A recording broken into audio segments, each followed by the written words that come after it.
Good morning everyone. Good morning, ma'am.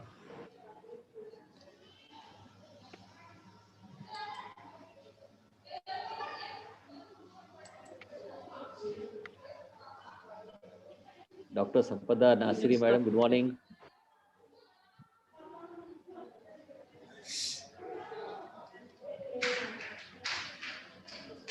Hello.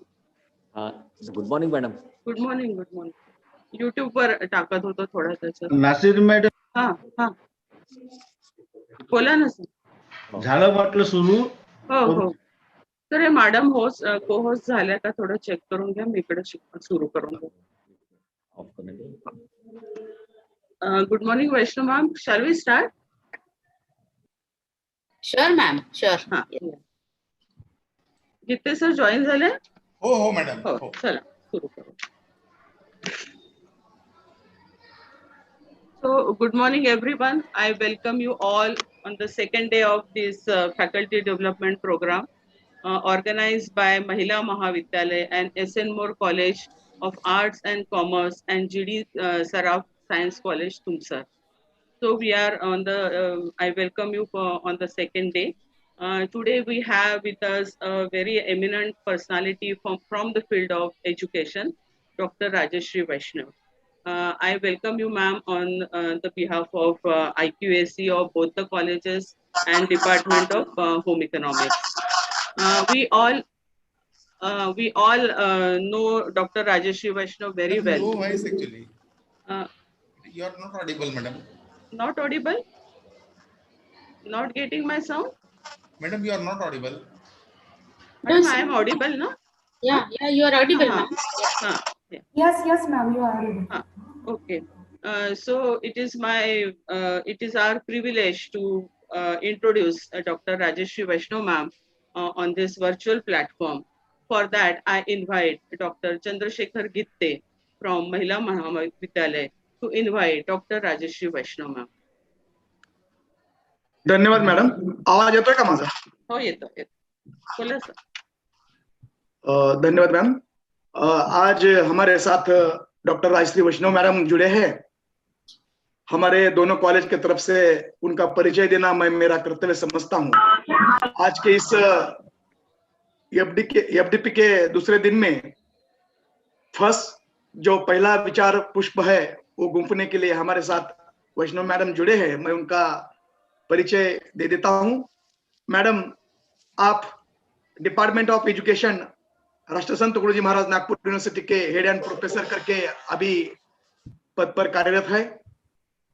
राष्ट्रसंत Tukdoji Maharaj Nagpur university के interdisciplinary के डीन करके भी आप कार्य कर रहे हैं.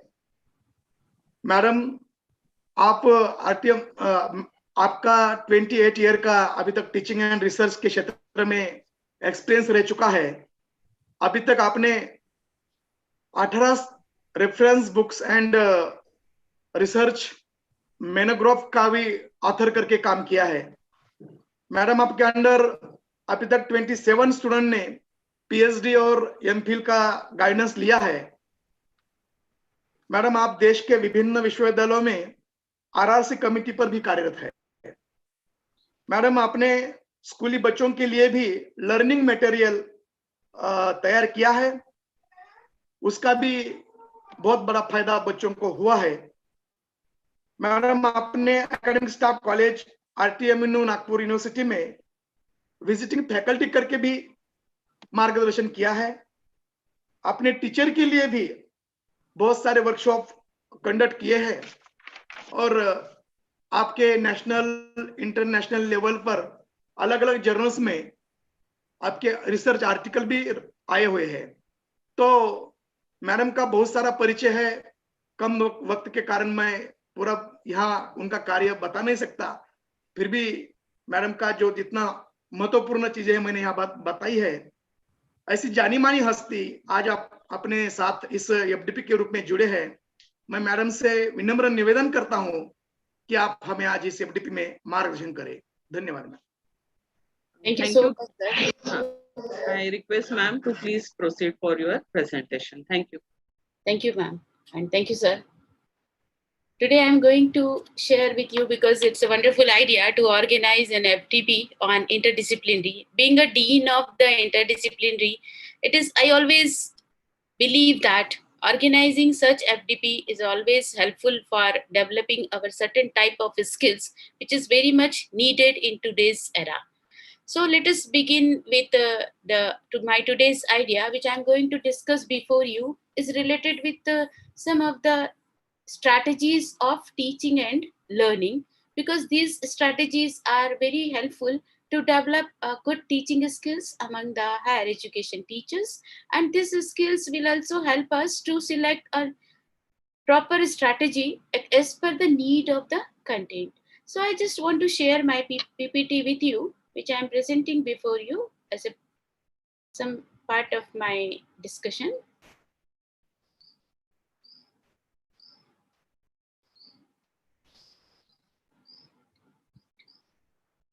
I think it is visible. Is it visible to all? Yes, ma'am, it is visible. Yes. So let us begin because I always believe that strong mind discuss ideas, average mind discuss events, and weak mind discuss people. So we all teachers are higher education teacher, and I always believe we are the strong mind. So let us discuss some ideas which I am presenting before you related with the teaching learning strategies, because I always believe if we go for the discussion, the new ideas will be generated, and these ideas are the currency of success. They separate us from our own competition. So let us discuss some of the ideas which is related with the how we can make our higher education classroom experiences very effective as far as learners point of view and the content delivery point of view. So, my today's presentation will be focused on what is teaching and teaching behavior, what is learning and its different processes. Then I'm going to cover what are the different strategies of instruction or teaching. Then I'm going to discuss with you which strategy can be considered as teacher-centric approach and learner-centric approach. And I always believe starting of any point and starting of any discussion always should have some motto or some outcome. So according to me, after if you attend this session and you will learn and try to discuss with me, you will be able to select feasible instructional strategies and active learning methods that will support learning. So let me have some point. I just request all the participants, whenever I raise any question, please send me in the form of you have chat box facility. You can give me a reply in your chat box, and I request organizers, if they find anything, they can communicate me in between. So let us begin with that. So I have first question to raise before you, that what is teaching? In a simple word, if I ask to anybody, you must have different ideas in your mind because you are teaching from several years in the higher education classes. So everybody has some idea what we call as teaching or what is teaching.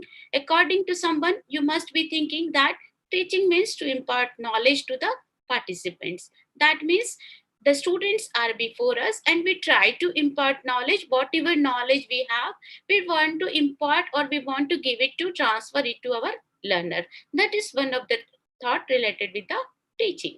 Then another thought comes if we, as far as the teaching is concerned, we are trying to provide education. So that means one idea is that to impart knowledge, another idea comes in our mind to impart knowledge. But actually, if you look at the education, basically according to, because I always believes in the Socrates philosophy, and according to it believes that education is the kindling of a flame, not filling of a vessel. That means through education we try to motivate the learner, we try to develop we try to enlighten our learners to learn and to make them motivated to learn from us. So basically, we can't impart knowledge, we can't provide education. We just through our teaching, we try to get a learning, or we try to develop and to motivate our learner to learn. So basically, if I summarize the process of teaching, establishing a harmonious relationship between teacher, student, and subject. Very simple concept comes before us. As a teacher, what we are going to do in the classroom, we always interact with our learner along with our content. So we can simple word we can say that teaching is the activity of facilitating learning. So effectiveness of teacher does not relate to teacher's age, sex, or teaching experience does not make much difference. If you will be able to facilitate your learner, then only your teaching will be effective. This is the only profession on which teacher's performance is judged by the learner's performance. A very simple idea. As a teacher, I am teaching in a classroom for the whole semester, for the whole year, and at the end of the semester, if I find that only 2%, 3% students were able to clear the examination, what does the message goes to the society? The teacher is not effective, and your principal may give you a memo or a letter that you are not teaching properly to your classes. So that means this is the only profession on which the performance of teacher depends upon the learner's performance. Learner's performance means what the learning outcome or what the type of learning takes place. That is the basic purpose of teaching. So ultimate purpose of teaching is students learning. So basically, if I simple word, I can say that what teaching is a social phenomenon which is always associated with the learning. It is the process of interaction where the teaching and learning, there is an interaction, and we can say that it is a series of acts based on model of behavior. That means when you are teaching, you have to adopt certain model, you have to adopt certain behavior. Then only you will be able to communicate effectively with your learner. So if I looked at the behavior, because as I already told you that what teaching is the social phenomena which is always associated with learning, and it is the process of interaction. This process of interaction is based on model of behavior. So in a simple word, I can say that teaching is basically teaching behavior. So as a teacher, we have three categories of behavior. Usually we can identify the three types of teaching behavior in the classroom situation. One, as the name itself says, authoritarian. The second category is democratic teacher, and third category is laissez-faire teacher. Let us understand one by one what this teaching behavior are. Say, as the name itself suggests, that authoritarian means organization task-centered behavior, in which the teacher's role students are passive instrument capable of performing work and accepting directions and not initiating action. A very simple meaning of authoritarian behavior is where a teacher has to give some task to the learner, and here the teacher's role is always in the central position, and teacher has the firm control over the classroom learning environment, and the teacher is only the active agent or ideal model in a classroom situation. If you adopt such type of model, then what will happen? The teaching will be confined to only a memory level, no scope for development of feeling and creativity amongst the learner. So there may be another very important aspect, that there will be no scope for criticism. So there may be a possibility that some long concept may be developed amongst the learner. Though this is a very important type of teaching behavior which usually teachers adopt, but this behavior is basically a teacher-centric approach where the teacher is remained on the central position. Now, we can say that here a teacher's role is to assign some task to the learner. The learner will complete the task, and teacher will keep the firm control over the situation. Learner cannot ask any question or cannot criticize the teacher's behavior. That is one of the idea behind the authoritarian, because if you behave like an authoritarian teacher, there will be no much scope for the learners to remain active or very creative during the teaching learning process. So in a simple word, we can say that it is a organization task centered approach where teacher has to behave like a authoritarian. Then the second category is democratic. It is based on the human relationship theory. Here, the students are active participant in the process of teaching and learning. So if you behave like a democratic teacher, there is a strong possibility that there must be exchange of ideas. You can have the exchange of thoughts. You can develop certain values and attitude amongst the learner. So now what is the role here? Teacher has to behave like a democratic group leader to lead the students towards the study. That means in first category, teacher was on the central position. Now here, the teacher's role is a group leader. So a group will be there where the exchange of ideas is possible. And this type of teaching is a form of interpersonal influence aimed towards the modification of behavior. All the teaching, although the purpose of teaching is the modification of behavior only. Because what is learning? Learning is basically the modification of behavior of the learner. But still, if you behave like a democratic teacher, of course, there is a high scope for exchange of ideas, development of insight, and creativity amongst the learners. Why it is possible? Because you will be able to, because as a good group leader, what the group leader does, he always gives opportunity to the members of the group to exchange their ideas, to put their views before the leader and before the group. So when we behave like a democratic teacher, it is based on the human relationship theory. Here, in that type of theory, a new insight, new creativity, new ideas will be generated. How these ideas will be generated? When the group members discuss with each other, when the leader discussed with the group member.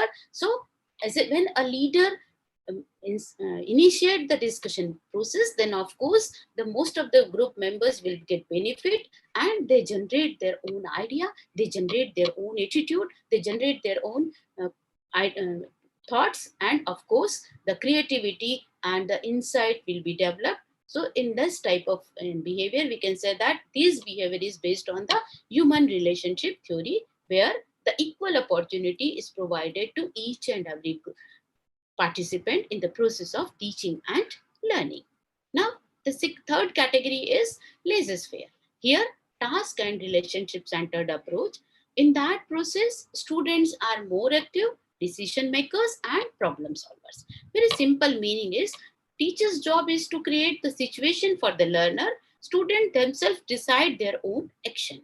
So here, what the purpose of teaching is just to arrangement and manipulation of situation through which obstructions will be overcome, and the role of teacher is just to set a platform for the learners to learn. Here, the role of teacher is changes. He will not be a group leader. He will be a part of the group where the role is, students' role is more active. They will have to decide their own path of action. What the teacher's role is, to remove the difficulties. If a student gets anything difficult or anything obstruction comes in their path of learning, the teacher's role is to remove that obstruction. So looking all these three types of behavior, we have three types of different behavior. And if we talk about the laissez-faire, the students are more active, whereas the teachers are less active. Now, so we could understand that's three types of behavior. One, that I'm going to repeat it. One is the authoritarian behavior, where the teacher keeps firm control over the teaching learning process. He provides the task to the learner. Learner has to follow the instruction given by the teacher, and the level of the learning will confine to memory or little bit understanding level. No creativity could be developed, but this type of behavior is also important. If a teacher wants to complete a certain, wants that a student must complete certain activity, he has to behave like a authoritarian teacher. The second category we have already discussed, that is the democratic behavior. In that democratic behavior, what the role of teacher is, to provide a role of a group leader, to provide some directions and to provide the opportunity for the learners to discuss the ideas and behave like a leader. So here, exchange of ideas is possible, possibility of creativity, development of creativity is also possible. The third category is laissez-faire. In that, teacher is passive and students remain more active. So in our classroom situation, sometime when we provide some project work, we provide some special task to the learners, of course our role will be to create just a platform for the learners to learn. So looking all these three types of behavior, you can judge that which one is most beneficial. But as a teacher trainer, I can say that you have to adopt all these three types of behavior according to the situation of the classroom. According to the target, according to the learning outcome you have said, according to the content, you have to adopt all these three types of behavior in a single classroom situation. Now, let us understand that what the teaching is and how this behavior can be used in a classroom situation. So basically, teaching is an art as well as science. It is not only the science. Somebody says that teaching is science, somebody says it's the art, but I can say that teaching is basically an art as well as science, because it is a tripolar process where three poles are there. One pole is teacher, another pole is learner, and teacher and learner interact with the content. So basically, in a teaching process, we have three poles. One is the content. The content is a medium through which teacher interacts with the learner. It is a simple meaning of the process of teaching. So if I look about the components of teaching, in a basic classroom situation, we have three basic components of teaching, in which one component is content. Content means the portion of the syllabus or the part of the teaching learning process में जो सबसे important होता है वो है content. Then you have a communication. Communication means the delivery of content to the learner, and feedback means when learner gives you response, you will get feedback from the learner. So these all are the basic three components of teaching, which every teacher always keeps in mind. Content, that means your syllabus or portion of the syllabus which you are going to cover. Then communication, the strategy which you adopt for the classroom interaction, that is your communication. And when the learner gives you feedback, when you conduct any in-class examination, when you conduct any unit test, when you ask questions, you will get response from the student. So that responses works as a feedback in the process of teaching learning. So I always says that teaching has three components: content, communication, and feedback. Let us go ahead. We have now, these all are the basic of teaching. If you go in the classroom situation, all of a sudden if I'll ask you that you have to go and teach in the classroom, you have to go through with all these three phases. So we have basic three phases of teaching. We call it pre-active phase, second one is the interactive phase, and third one is post-active phase. Let us understand what these three phases means. Everybody has to go through, whenever you plan for any classroom activity, for any type of teaching, you have to go through with this three phases of teaching. First phase is pre-active phase. This pre-active phase means it is the planning for teaching. Now, what the teacher has to do during this stage? That means, first of all, you have to formulate or fixing up the goals. Now, what is the goals? Goals means, that is, we call in a simple term, learning outcome.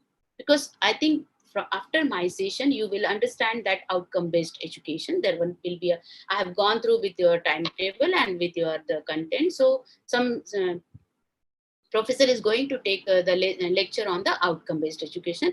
That time you will learn that how to set the goals or fixing up the learning outcome. Basic meaning of learning outcome means, after learning from me, what behavioral or what learning modification will come, or what the learning outcome of my lecture. So that is the call is the fixing up the goals. In a simple word, I can say that today I am going to discuss before you this teaching strategies. So that means my learning outcome will be, you will be able to select a proper teaching strategy. You will be able to know the different teaching strategies and adopt a particular teaching strategy as per the suitability of your content, as per the suitability of your classroom environment. So in simple word, whatever the content you want to teach, you have to first fix the goal, or we can say that learning outcome, that why I'm going to teach this content and what the modification of behavior will come after learning this content from me. So this is about the fixing up the goals. Then second is decision about the content. All of a sudden, if I ask any teacher or anybody that tomorrow you have to conduct a class, a very first question, which question comes in your mind? First question comes to your mind, what to teach. Then second question comes in your mind, to whom should I teach? So that means first you have to fix about the What to teach, that means once you decide your goal, once you decide the learning outcome, you arrange the content according to your learning outcome. I'm going to give you a simple example. Suppose for a small 5th class student, I want to teach solar system. Then what will be my goal? After learning the solar system, student will be able to define sun. They will be able to differentiate between the light emitting object and non-light emitting object. They will be able to differentiate, they will be able to understand and discuss the rotation and revolution of the earth. They may be able to describe the process of formation of day and night. Like that, these all are my learning outcome. These all are my fixing up the goals. Accordingly, I have to arrange my content. Once I fix that, the student will be able to define solar system or will be able to define sun. That means in my content, I have to arrange my content in a logical, sequential manner. First, I'll explain what is sun, what is the light emitting object, which object is, what is the difference between light emitting and non-light emitting object. Like that, I will arrange my content according to the goal which I fixed for my teaching. Then I have to arrange the content in a sequential order. Sometimes we arrange content in a easy to difficult, or simple to hard, or we can say that simple to complex concepts. Like that, we arrange our content in a sequential manner. Then we, after arranging all these things, we decide about the how to deliver this content to the classroom situation, how to teach this content to the class. So very simple meaning of that, we have to decide about the appropriate strategy of teaching. Should I explain this solar system through a model? Should I explain this solar system through lecture method? Should I explain this through the experiential learning methodology? So this is the teaching strategy that a teacher has to decide before going to the classroom situation. So this pre-active stage is basically the setting of the stage for the teaching process, or in a simple word, we can say that it is planning for the teaching. So this is very important. Without planning, if you go to the classroom, your classroom teaching process, learning process will not be very effective, and you will lose the learning environment, or your student will not be able to understand properly what you really want to teach them. So this is pre-active stage is most important stage in the process of teaching learning. The next stage is the, now what we are discussing about the pre-active stages. So in that pre-active stages, I have discussed about you certain areas of learning, that how to set your goal. So let us, I will give you a simple glimpse about that. What are the different aspects of growth, and how the curricular inputs and people grow, and how our teaching or how our learning takes place. So we have 3 domains of basic our human understanding. That one we call cognitive domain. Cognitive domain means what the activity which is performed through our brain. That cognitive domain, usually there is a lot of talk about the Bloom's taxonomy. So in that Bloom's taxonomy, there is the 3 domains. One is cognitive domain, second one is affective domain, and third one is psychomotor domain. Let us understand this, what this cognitive domain is. Cognitive domain means whatever the activity you are thinking, your development of ideas, all this comes under the cognitive domain. Then we have 3 H is involved. One we call head, another one we call heart, and third one is called hand. So these 3 domains is basically based on 3 H activities. The activity performed by our brain comes under the cognitive domain. The activity which performed by, it deals with our emotions, with our attitude, with our values, it comes under the affective domain. And the activity which we perform, that is development of skills, development of certain activities, physical exercises, this all comes under the psychomotor domain. So let us understand this, how this 3 domain will work.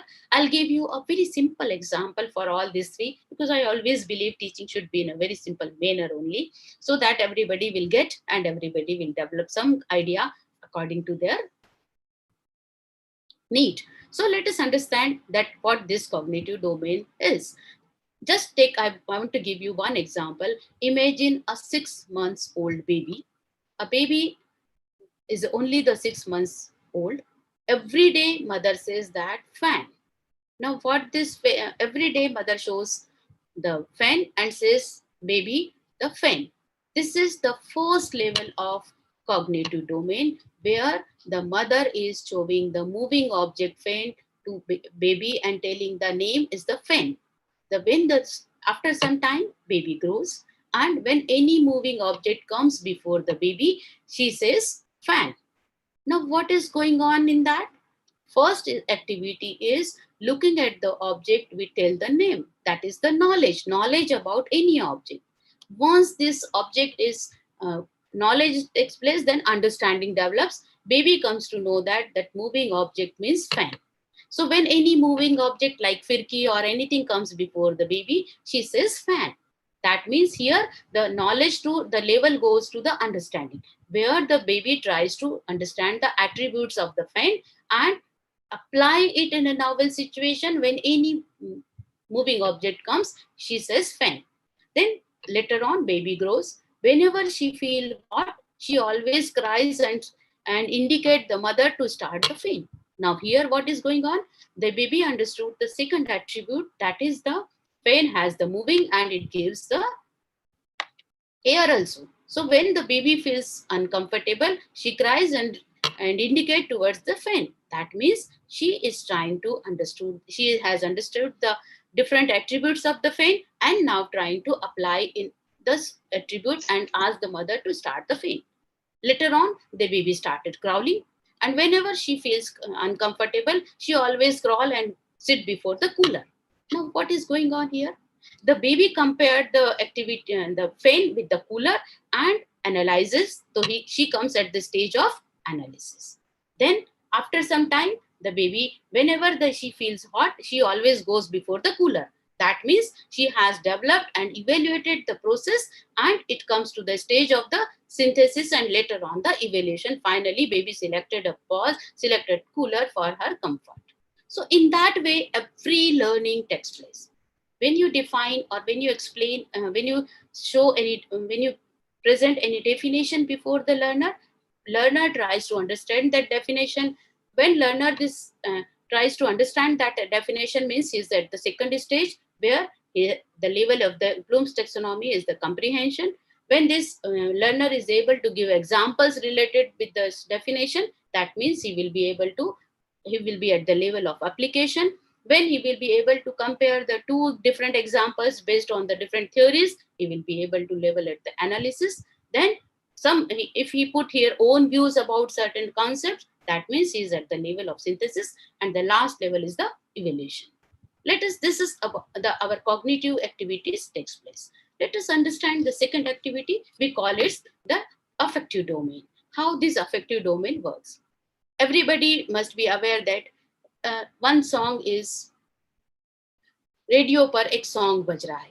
What will happen? You will react in two ways.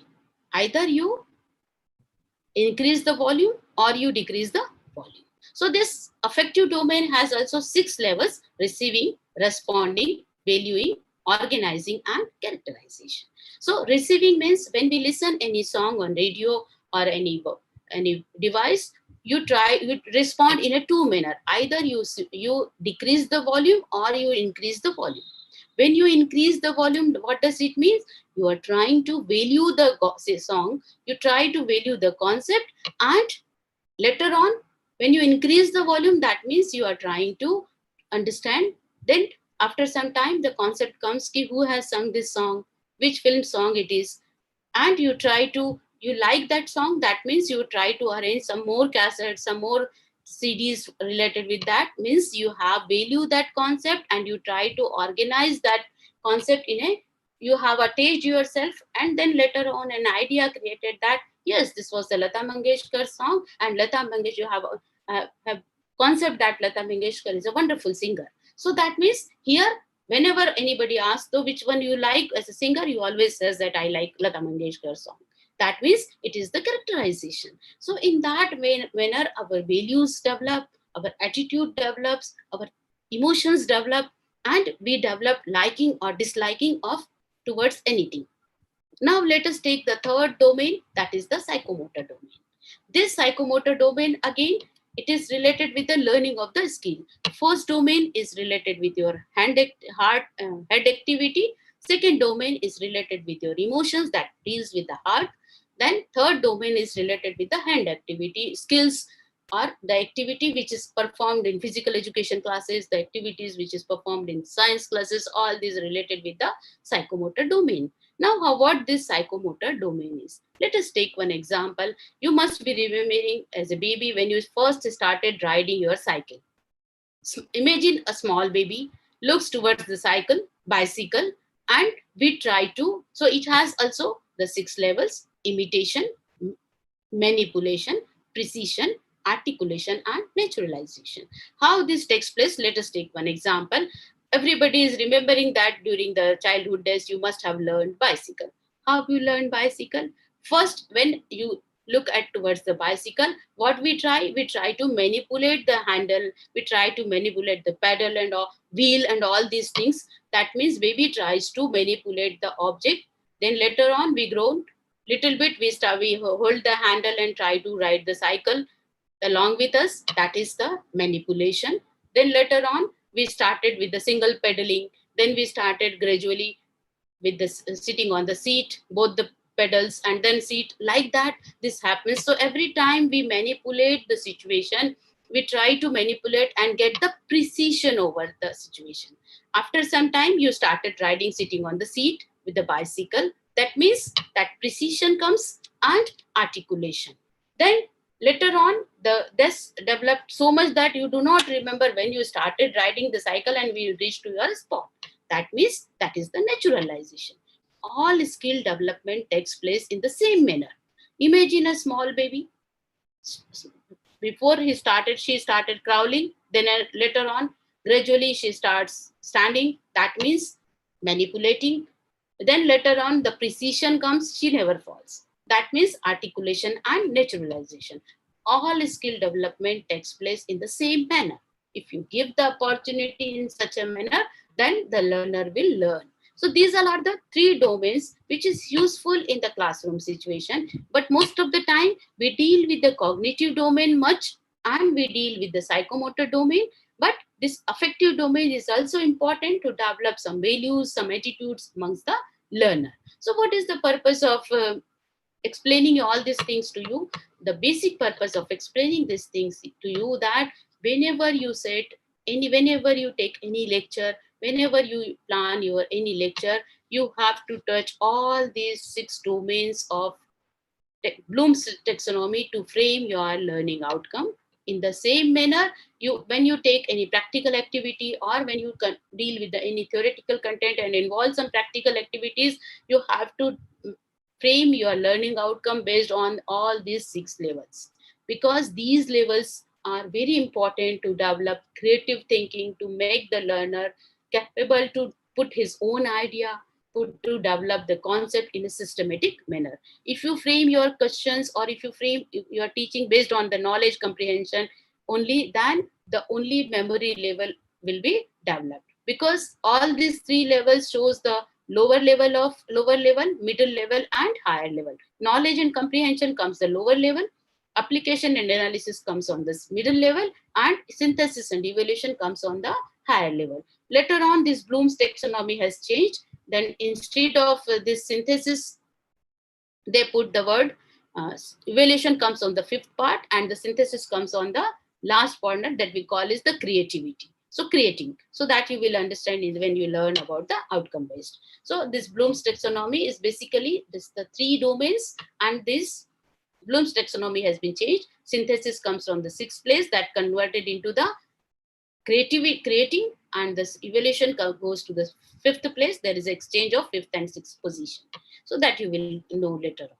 Let us go. This is about the pre-active stage, where when you plan your lecture, you have to keep in mind,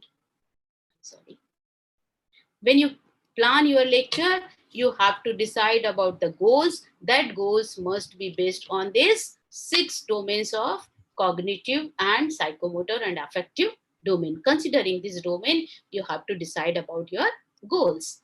Then the next stage comes is the interactive stage. This interactive stage means Once you plan your activity, then this stage comes. Interactive stage means identifying your learner. When you enter in your class, which type of activity you do first? What we do usually, I'm keen in observing the things. Usually the teacher goes in the classroom, they start opening their register and start taking attendance. But friends, I'm telling you, this interactive stage is very important, because first of all, when you enter in your class, you try to identify your learner. Look at the class with open eyes. Look all the class students. Then you will identify. You will be able to, looking at their faces, you will be identify the types of student. You must be imagine that some students are always discouraging. They do not want to learn from you. Some students are always encouraging, and some are the apathetic. Okay, let it be. If teacher will explain in a systematic manner, then we will understand. Otherwise, let it be. So these three types of learner is always in your class. So it is very important for an intelligent teacher to identify these three types of learner beforehand once you enter in the class. Once your diagnosis of the learning of the sizing of the class is over, you have to diagnose the learner's ability. How then you, as a higher education teacher, how I'll diagnose my learner? What should I do? Very simple. How I'll come to know about their abilities, about their attitude and interest, and about their academic background. Someone must be thinking that, do I every day ask some question? Of course, you have to ask whenever you enter in your class. You first size up your class, then ask some questions to the learner. When you ask questions to the learner, 4 or 5 questions, not more than that, but that question should be based on whatever the new content you are going to deliver. Best usse related previous knowledge wale questions you have to ask. So by asking such type of question, when I enter in the class, size up my class, and then start asking 2-3 questions, I'll be able to know the abilities of the learner. I'll be able to know the previous knowledge of the learner. I'll be able to make that their attitude and interest, whether they are interested in learning or not, and I'll be able to know about their academic background also.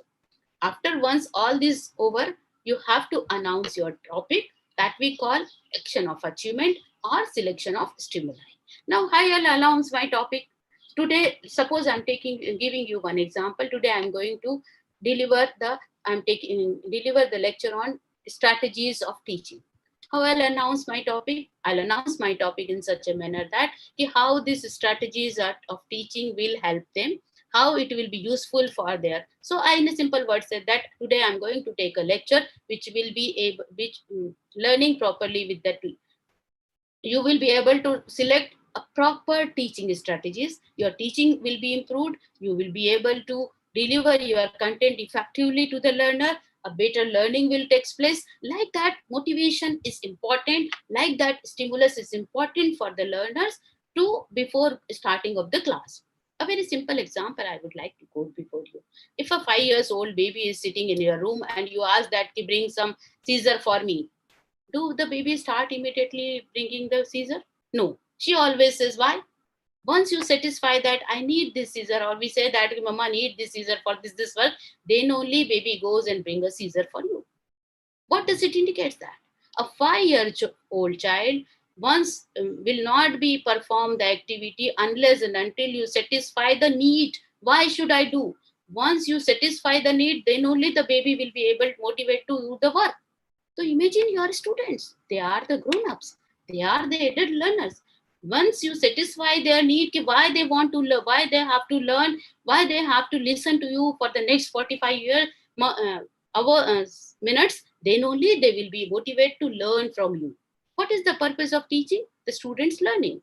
So once you satisfy their why, then only they will be motivated to learn, they will be able to learn from you. Because I'm telling you, nowadays, the higher education classes are converting into barren classes. We all friends, we all know that the students don't want to come to our class. They don't want to learn from them, from us. Why? Because n number of opportunities are available with them. Internet is there, knowledge is available at fingertips. Then why they will come to your class? Unless they will come to your class, unless and until you will give the importance why to come to the class, why to attend your lecture, or why this particular lecture is important for them. Don't explain that this question will come in the examination. Please forget that. Don't say that. But always say that why this content is important, how it will enhance their capability, how this content will be useful in your day-to-day life, and always link the new topic with their day-to-day life experiences. Then only they will motivate to learn. So this is the way through which we present our stimuli. Let us go ahead. After this interactive stage, the post-active stage comes. I always that this post-active stage means evaluation of change of behavior.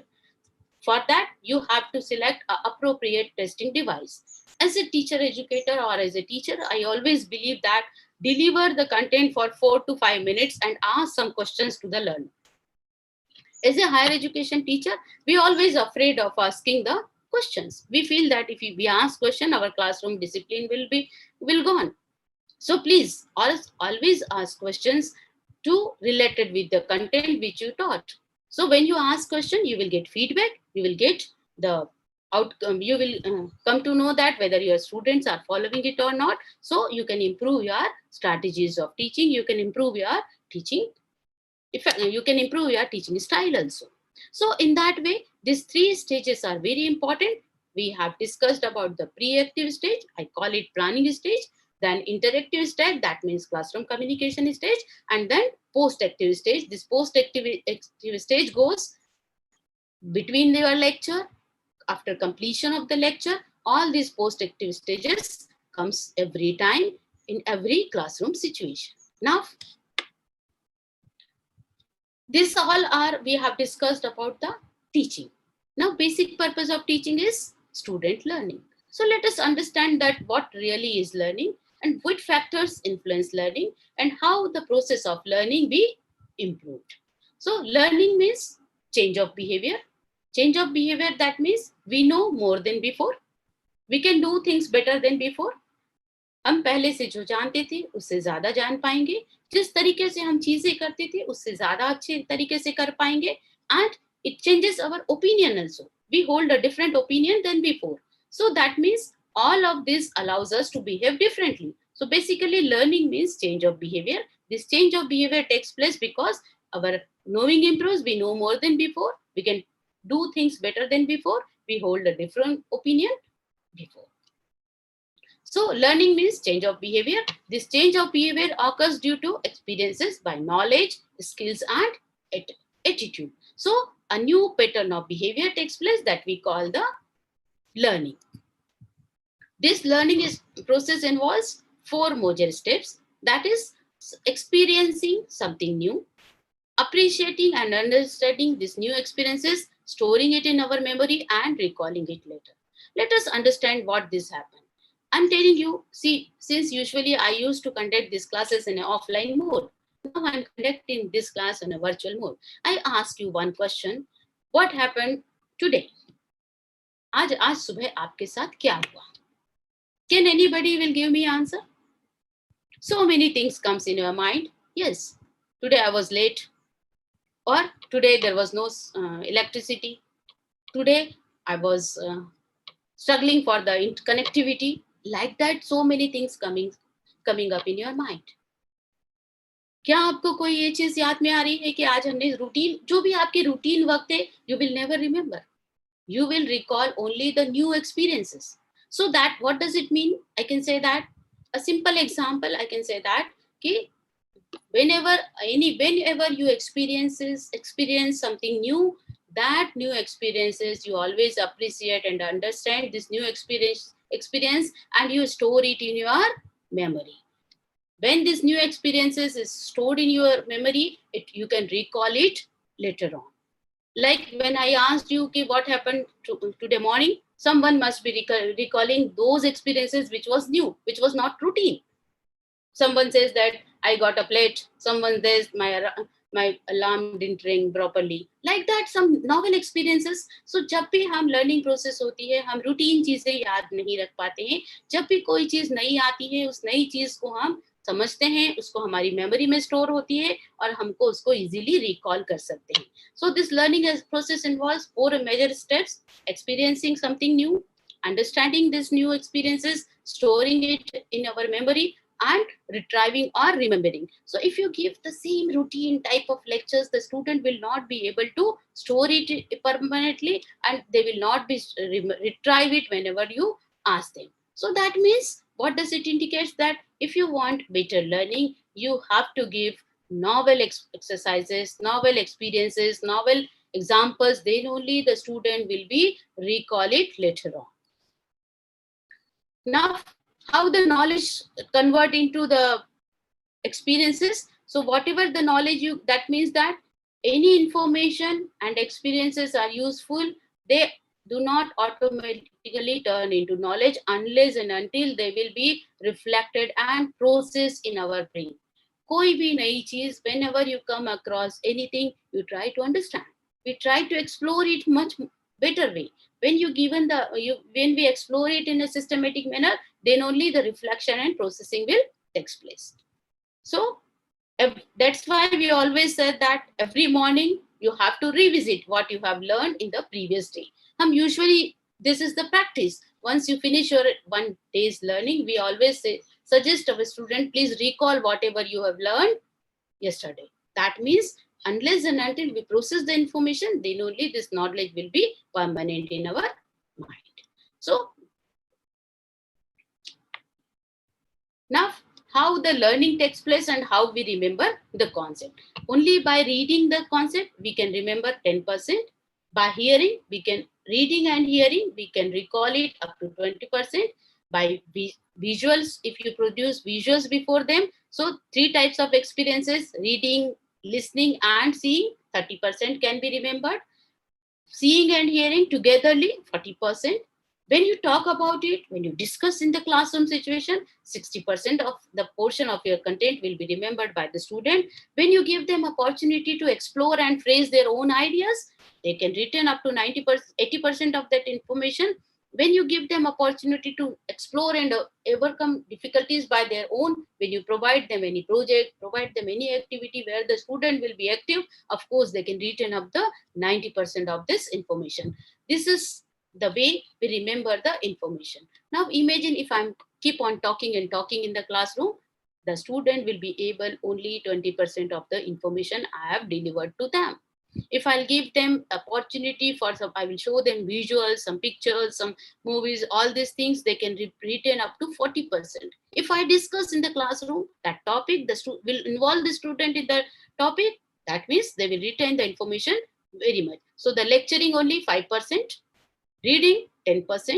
If you show them audiovisual, 20%. If you demonstrate, show them anything, demonstration will be takes place, then 30%. Through discussion, up to 50%, they can retain the information. Then practice doing, give them opportunity, they will retain up to 75%. And if you give them an opportunity to explain to others, they will remember the 90% of the learned information. So everyone has the different learning styles. As we already aware that someone likes we have basically 3 types of learning style. Someone is auditory learner, able to listen the information and retain the information through their, we have 3 basic senses which is used in our teaching learning process. One is called sense of hearing, sense of vision and sense of touch. So hearing means, that means audio learners. Sense of touch means kinesthetic learners and visual learners. These are the 3 categories of learner. And let us go ahead what is active learning. So what till now I have discussed with you, what is teaching, how the process of teaching can be made effective if you understand all these components and try to understand the process of teaching. Let us discuss about the active learning. So active learning is an instructional activity, involves learning in doing things and thinking, that is opposite to passive learning.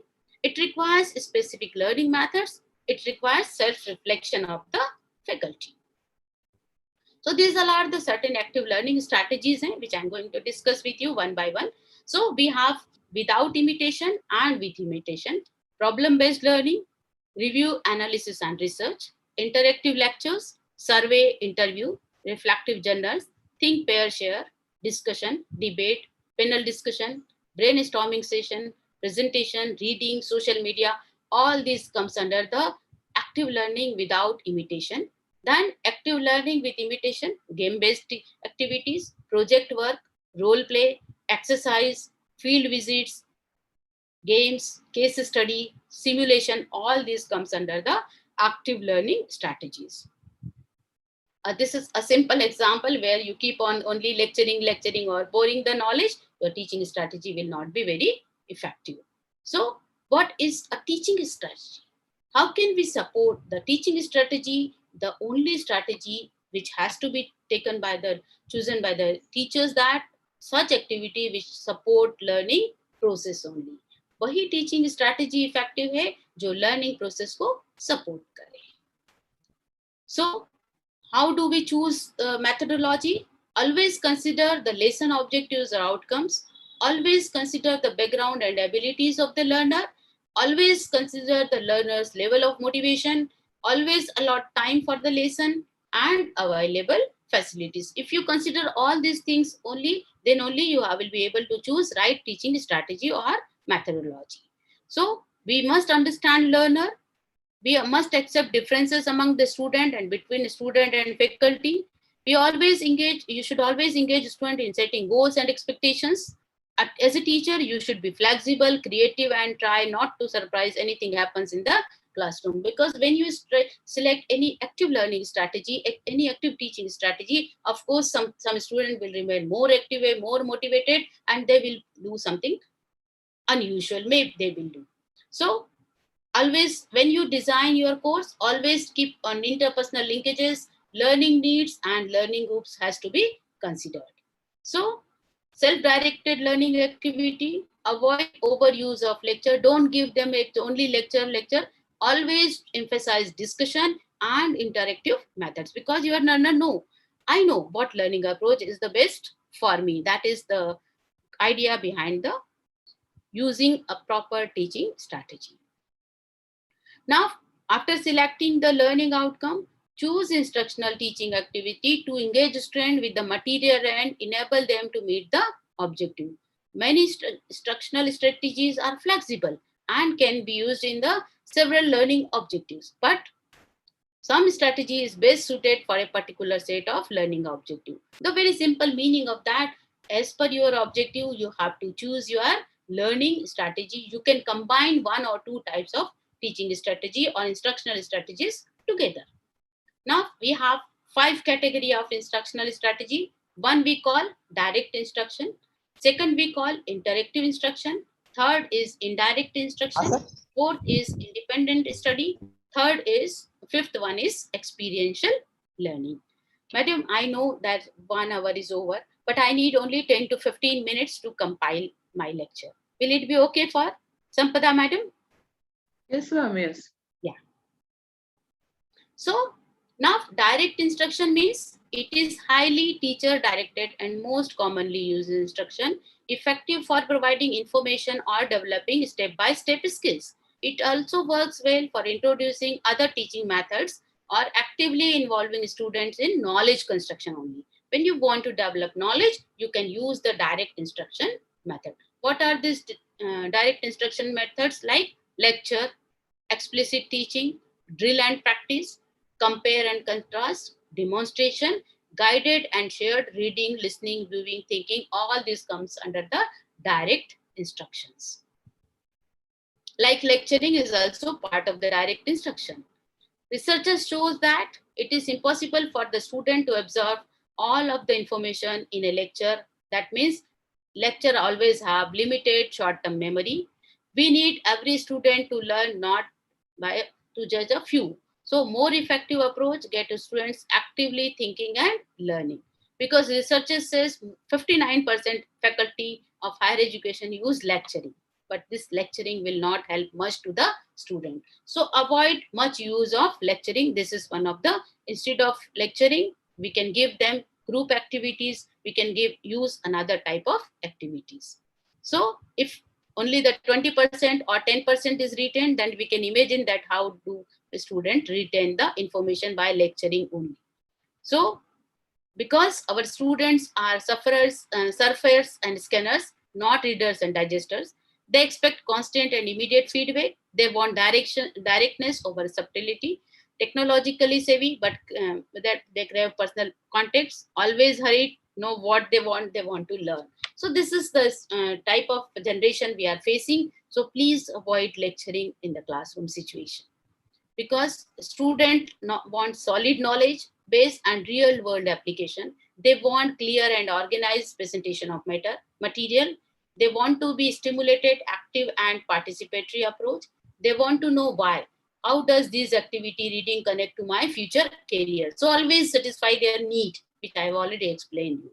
Want faculty to be enthusiastic, helpful and engaged. They expect customer services nowadays. Always the student want that whatever they need, they should be provided. Then they want to face-to-face contact, but accept boundaries. This is one of the reality. Whereas if I talk about our faculty, we are the healthiest and wealthiest of generation to date. We redefine traditional value. We are trained in our traditional value. We are very hardworking.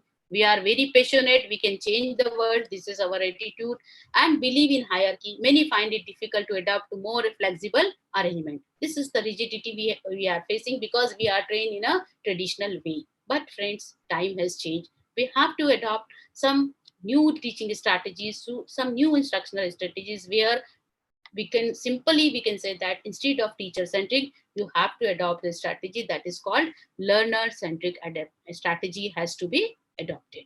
So when you adopt learner centric strategies, you may face certain changes like time keeping up with their field. That is also one of the constant, and dealing with the student with variety of background and skill level is also one of the problem that I realize that still, though we have time constraint, we have a variety of students, still I always promote that you should use active learning strategies only to make your classroom into a effective classroom.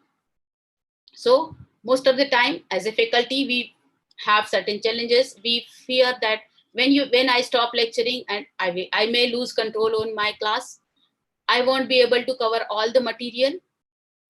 क्या मेरे student उस काम को करेंगे? Fair assessment of group and teamwork will be possible. Repercussion of student dissatisfaction, lower rating, etc. may come. So these all are the faculty feels that challenge.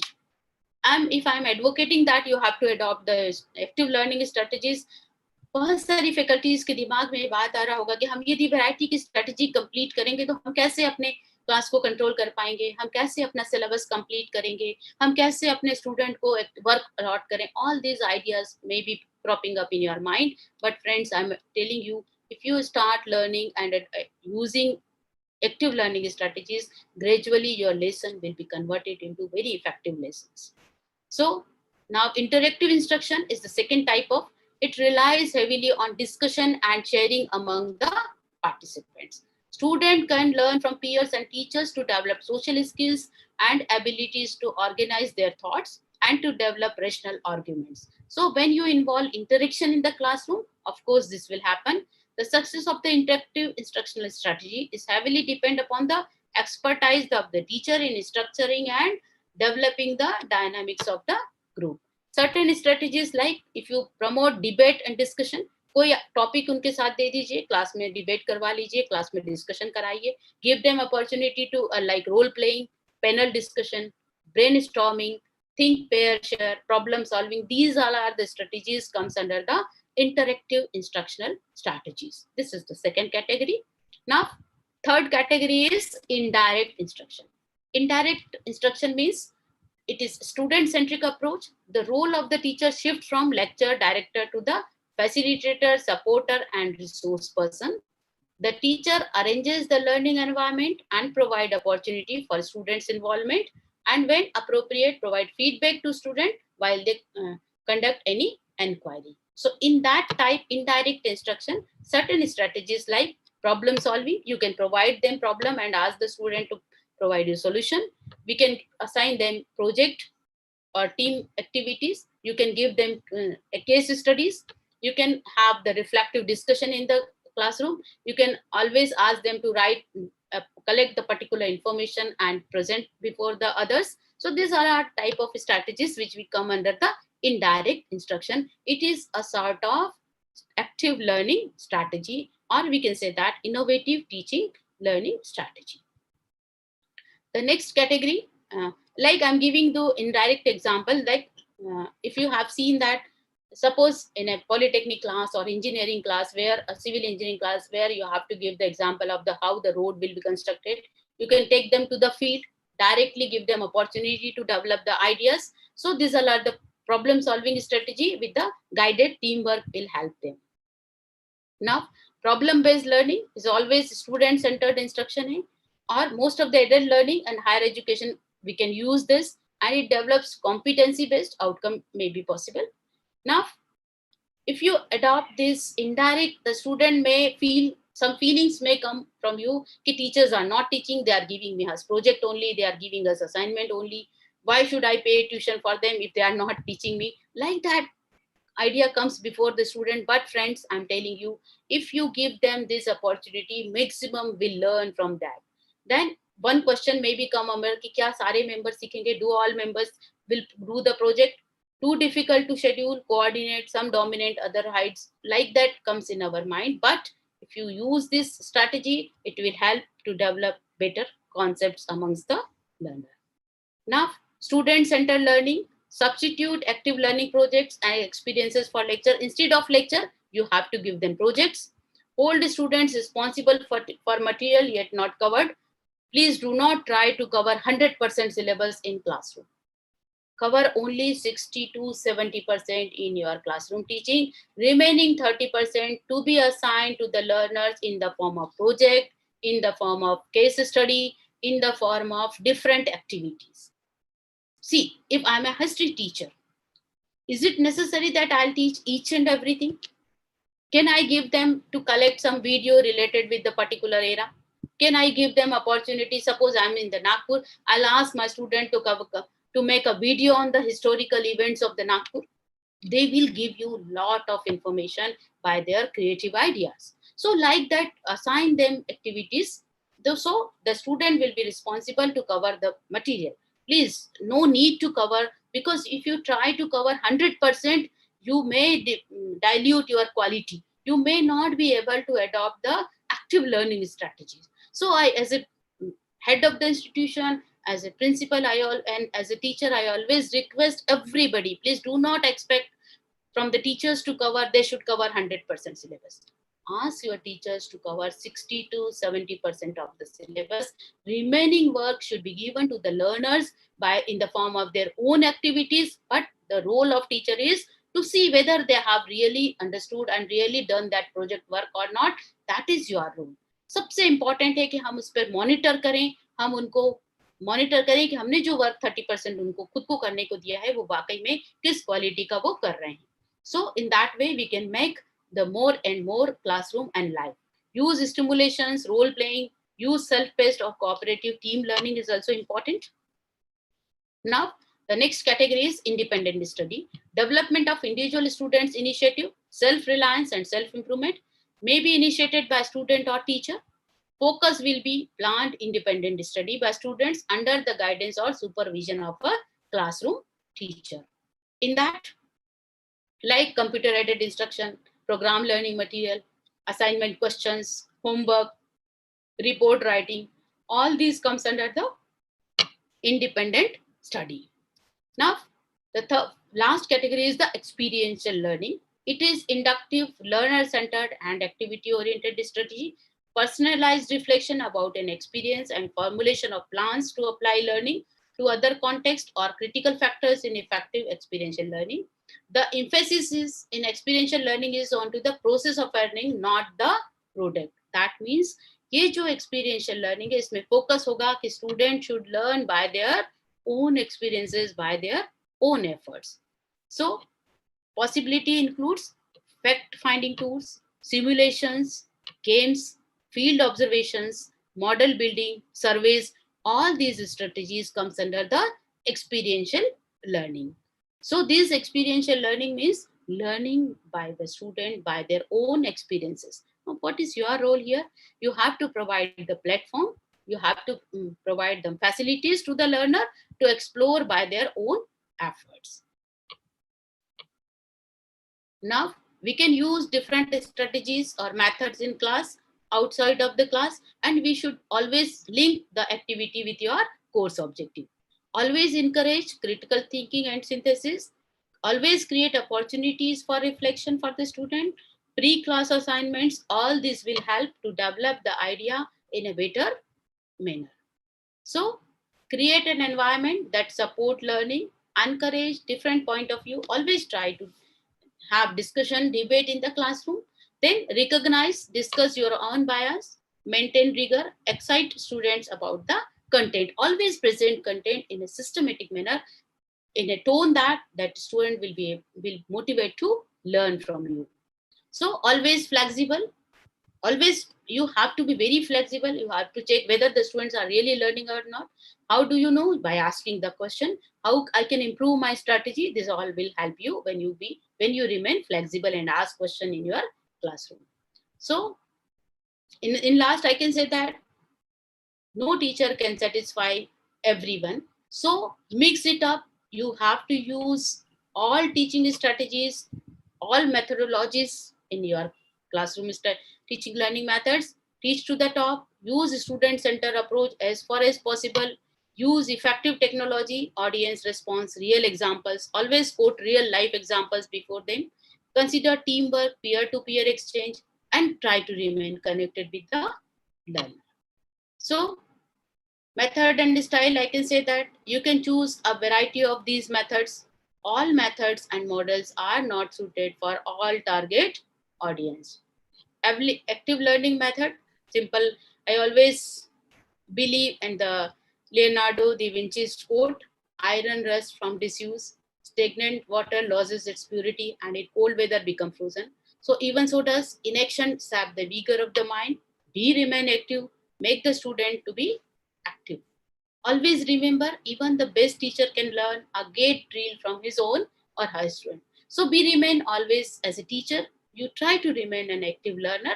Then only you can adopt your own, you can devise your own teaching strategies. Till now, I have given you idea about how we can adopt different teaching strategies in different learning environment. So the platform is open for the questions. I'll give you, if Sampada madam will allow me, I'll take only 2-3 minutes for questioning. Will it be possible for ma'am? Yes, ma'am, we will take. Yeah. So it's platform is open for the participants. If you have any questions, please, you are open. You can unmute yourself, please. Because till now I'm lecturing. Participants can ask questions in Hindi, Marathi also. Madam any can understand. Language. Yeah. Yes. Any language will work. No problem. Anyone want to ask question? Please go forward. Ma'am, you said that only 60% syllabus should be covered, but it is obliging that we should cover 100% syllabus. How it is possible? Sir, I'm telling you, please try to understand. If I'm telling you, you have to cover 60% syllabus in the way of direct teaching, in the way of actual classroom teaching learning environment.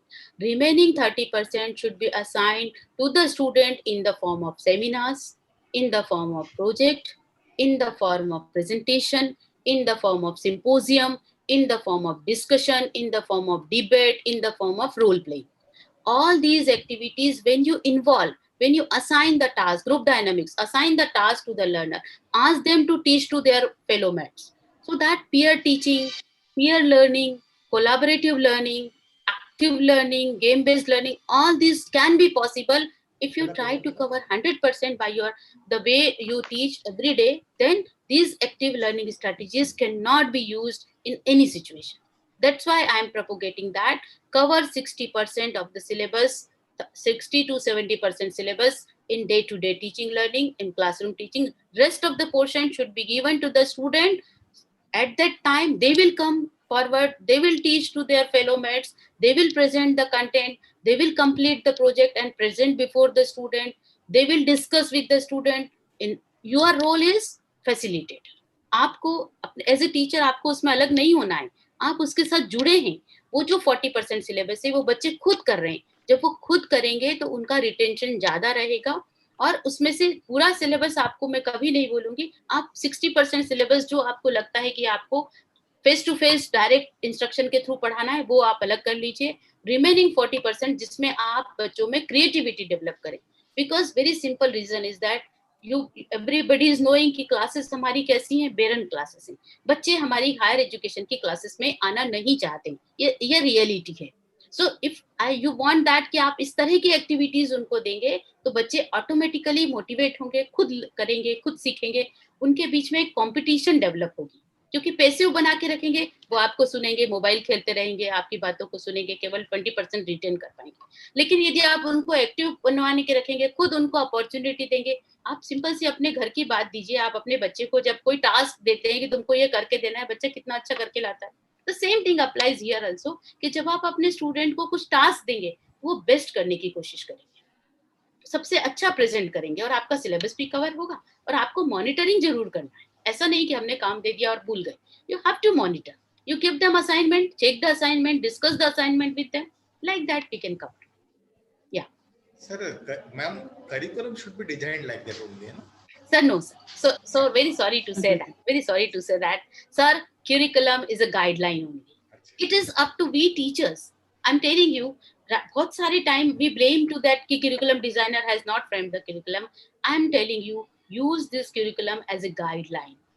You can devise your own way to implement that syllabus. You can use n number of things to implement. Because I'm a teacher who is a lot of active in my teaching, and I devised n number of varieties during my course of this 30 years. And I'm very satisfied that finding my students are very active, though they may not be able to score very high. They may be not come under the merit. But what is the use of coming in the merit if they don't get job in the real market?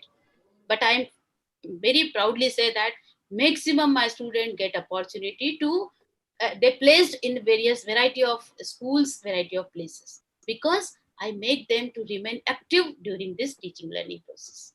So ये है sir, और syllabus का यही कहूंगी कि आप जो भी आपके पास सिलेबस है सर, उसमें से हम उनकी डे टू डे लाइफ के साथ उसको लिंक करिए। बहुत सिंपल एक तरीका है कि हम जो भी पढ़ा रहे हैं उसको हम खुद यदि समझेंगे तो उसके एग्जाम्पल्स उनकी डे टू डे लाइफ के साथ जोड़िए। जब डे टू डे लाइफ के साथ जोड़ेंगे तो ऑटोमेटिकली क्या होगा सर, वैरायटी ऑफ बच्चों के दिमाग एक्टिव होना शुरू हो जाते हैं, और वो वैरायटी ऑफ थिंग्स उनके सामने आती है, और हम उसको implementation is important sir. So you try that to implement your syllabus in such a manner that this activity can be involved. या Thank you, ma'am. Anyone? Please ask question if you want. Participants? So sir, I always believe that if no question means 100% is a job. Okay, ma'am. So thank you very much, ma'am, for such a wonderful presentation on innovation in teaching, learning methodology and strategies. Yeah, just a minute, let me finish. Yeah. So this is one of the slide which I am showing you, that the expected teachers, the expectations from the society, and I always believe that have fun and enjoy what you are doing. The student will definitely pick your energy and learn whether they want it or not. So thank you very much for the patient hearing. Thank you. I'm sharing some my blog address, drrashtriveshnav.edublogs.org. You will find some content related with my today's lecture on that blog. You can please explore. Thank you so much for patient hearing. Thank you. Thank you, ma'am. Thank you very much. Now I invite Dr. Renuka Das Ubale for the formal vote of thanks of Dr. Rajeshri Vaishnav, ma'am. Thank you, madam. SN मोर कला वाणिज्य तथा Shrimati GD Saraf विज्ञान महाविद्यालय तथा महिला महाविद्यालय नंदनवन के संयुक्त तत्वावधान में आयोजित विद्याशाखीय विकास कार्यक्रम फैकल्टी डेवलपमेंट प्रोग्राम के इस दूसरे दिन आज हमारे साथ माननीय डॉक्टर राजश्री वैष्णव जी उपस्थित रहे, जो अधिष्ठाता है राष्ट्रसंत तुकडोजी महाराज नागपुर विश्वविद्यालय के अंतर विद्याशाखीय अध्ययन के अधिष्ठाता डॉक्टर राजश्री वैष्णव मैडम। आपने innovation in teaching and learning methodology और स्ट्रेटेजीज, ये विषय जो है बहुत अच्छे तरीके से हमें उस विषय पर मार्गदर्शन किया। अध्ययन अध्यापन की प्रक्रिया अपने आप में ही एक शास्त्र, एक कला और एक कौशल्य होती है। वर्तन व्यवहार में बदलाव लाने का वह सबसे महत्वपूर्ण ऐसा साधन होता है। यह अपने व्याख्यान के माध्यम से आपने हमें बखूबी तरीके से बताया है। आपका मैं दोनों महाविद्यालयों की ओर से महिला महाविद्यालय नंदनवन तथा एसएन मोर महाविद्यालय तुमसर की ओर से आपका तहे दिल से आभार व्यक्त करता हूं। इस दोनों महाविद्यालय के गृह अर्थशास्त्र विभाग के doctor Sampada Nasiri madam, doctor Bharati Katheka madam, इनका भी मैं आभार व्यक्त करता हूं तथा जिनके मार्गदर्शन में यह कार्यक्रम यशस्वी स्वरूप से आगे जा रहा है। हमारे महाविद्यालय के प्राचार्य डॉक्टर चेतन कुमार मसराम जी तथा महिला महाविद्यालय के प्राचार्य डॉक्टर वंदना भागड़ीकर, इनका भी तहे दिल से मैं आभार व्यक्त करना चाहता हूं। I would like to thanks each and every person who contribute their precious time, knowledge and effort for make successful this session. Thank you very much. Thanks one of all. Thank you, sir. Thank Thank you. you, ma'am. Ma'am, can I leave? Yes, ma'am. Thank you so much. Yeah. So, dear participants, Dr. Prantik Banerjee has already joined us. I welcome Dr. Prantik Banerjee, sir. Good morning, sir. Sir, please unmute yourself. Good morning. Yeah, good morning, sir. I welcome you on this virtual platform. See you after a long time, and warm welcome to you from Mahila Mahavidyalaya and SN More College, Tumsar, and GD Saraf College of Science, Tumsar. Now, without taking more time, I request Dr. Vijay Bharate, sir, from SN More College for the introduction of Dr. Prantik Banerjee. Okay. Thank you, ma'am. Today's facilitator, Pratik Banerjee, sir, and it's our privilege. Today we have with us Dr. Pratik Banerjee. Prantik Banerjee. Prantik Banerjee. Most of us knows him, and it's my cordial duty to give introduction of Dr. Prantik Banerjee, sir. Sir is an associate professor at Department of English and former IQAC Internal Quality Assurance Cell Coordinator, Hislop College, Nagpur, member of English Board of Studies, RTM Nagpur University. Sir has delivered the annual endowment lectures in the University of Rochester, USA, Loyola College, Chennai, Jyoti Niwas College, Bangalore, and the Royal Bhutan University also. Sir is an expert and RUSA trainer and has conducted many training programs for colleges and universities in India. He is an external advisor to IQAC of reputed colleges and universities and empaneled as a national faculty trainer for AIACHE New Delhi. Laisses, Cultural Studies are his recently published books. Sir has been a keynote speaker and resource person at several international and national conferences. Today, we have with us such an eminent person, and very proudly, I invite Dr. Prantik Banerjee, sir, and to start his interesting session. Sir, over to you. Thank you, Thank sir, you. for, I request Prantik Banerjee, sir, to proceed for his lecture presentation. Thank you so much. First of all, it's not for the first time that Dr. Vijay or any introducer has mispronounced my word. Okay. It's all right, because I suppose Pratik is a more common name than Prantik. So it's always nice when one gets the opportunity to join in a conversation such as the FTP, the present ongoing FTP that is going on a virtual platform. To begin with, I am very thankful to the principals of SN More College and Mahila Mahavidyalaya, in particular Dr. Vandana Bagdigar, who he and I go back a long way, and we have been friends, colleagues, and associates for quite some time now. Also, a very good afternoon to all the participants who have joined us on this virtual platform.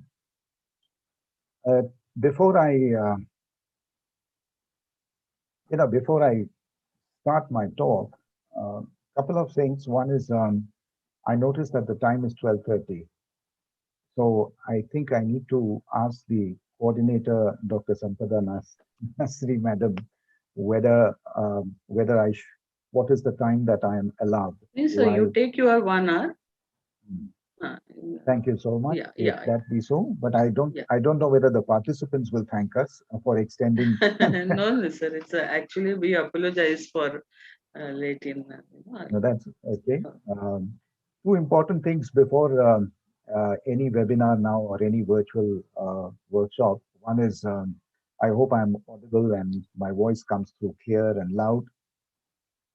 Just let us do a check on that. Yes, you are audible, but your voice is not that loud. If it can be little bit more. Okay. Right. Yeah. The second thing is I'd like to present. So may present my screen. I'd like your technical support team to allow me to present. Yes, sir. We have made you co-host. You are the co-host, sir. You can present your screen. Right. So these are, two very important things. One is, as I said, am I audible has become the question of the millennium. Everything and anything that we do in the next 1 hour or so will depend upon how clear and loud I am, how audible I am to the participants. And second is whether my screen share is visible to my participants. Let me just share my screen.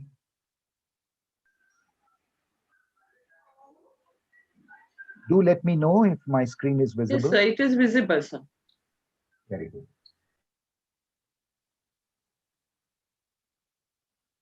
Yeah. So now that we have taken care of these two important factors in making sure that our online conversation now goes uninterrupted, friends, especially the participants of today's session, which is part of the 5-day, is it a 5-day FDP program? Yes, sir. Okay. I went through your brochure and I looked at the day-wise sessions, and what I find very good is the wide range of topics that have been covered, that are going to be covered, and also the way in which the topics have been clubbed together. For example, today we had Dr. Vaishnavi talking about teaching learning strategies in the classroom, and the way, and that is in a sense what I'm going to speak in the next 45 minutes or so, or an hour or so, is a logical corollary, as as science teachers would say, to the previous speaker's subject. Friends, the subject of my talk is outcome-based learning in pandemic times. And as I was listening to Dr. Vaishnavi, in fact, this is something that I made as I was listening to Dr. Vaishnavi. I put these images on my slide, and I thought I'll show this to you because this is something that we all have experienced. I mean, look again at the slide, and we will see that all the spaces, these are all the spaces that we were so used to a year back. The classrooms, the science labs, the libraries, the playgrounds, the sports fields, the canteen or the cafeteria, and auditoriums. All these have been unfortunately emptied out and silenced by a deadly, dangerous, self-mutating virus that we have come to now call COVID-19, or the novel coronavirus. What you and I have witnessed today, or rather in the last year, the last 12 months, has been something unprecedented.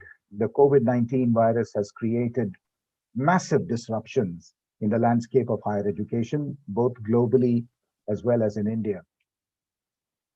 And in our own country, schools and colleges which were shut down, they were shut down in the second week of March 2020 last year.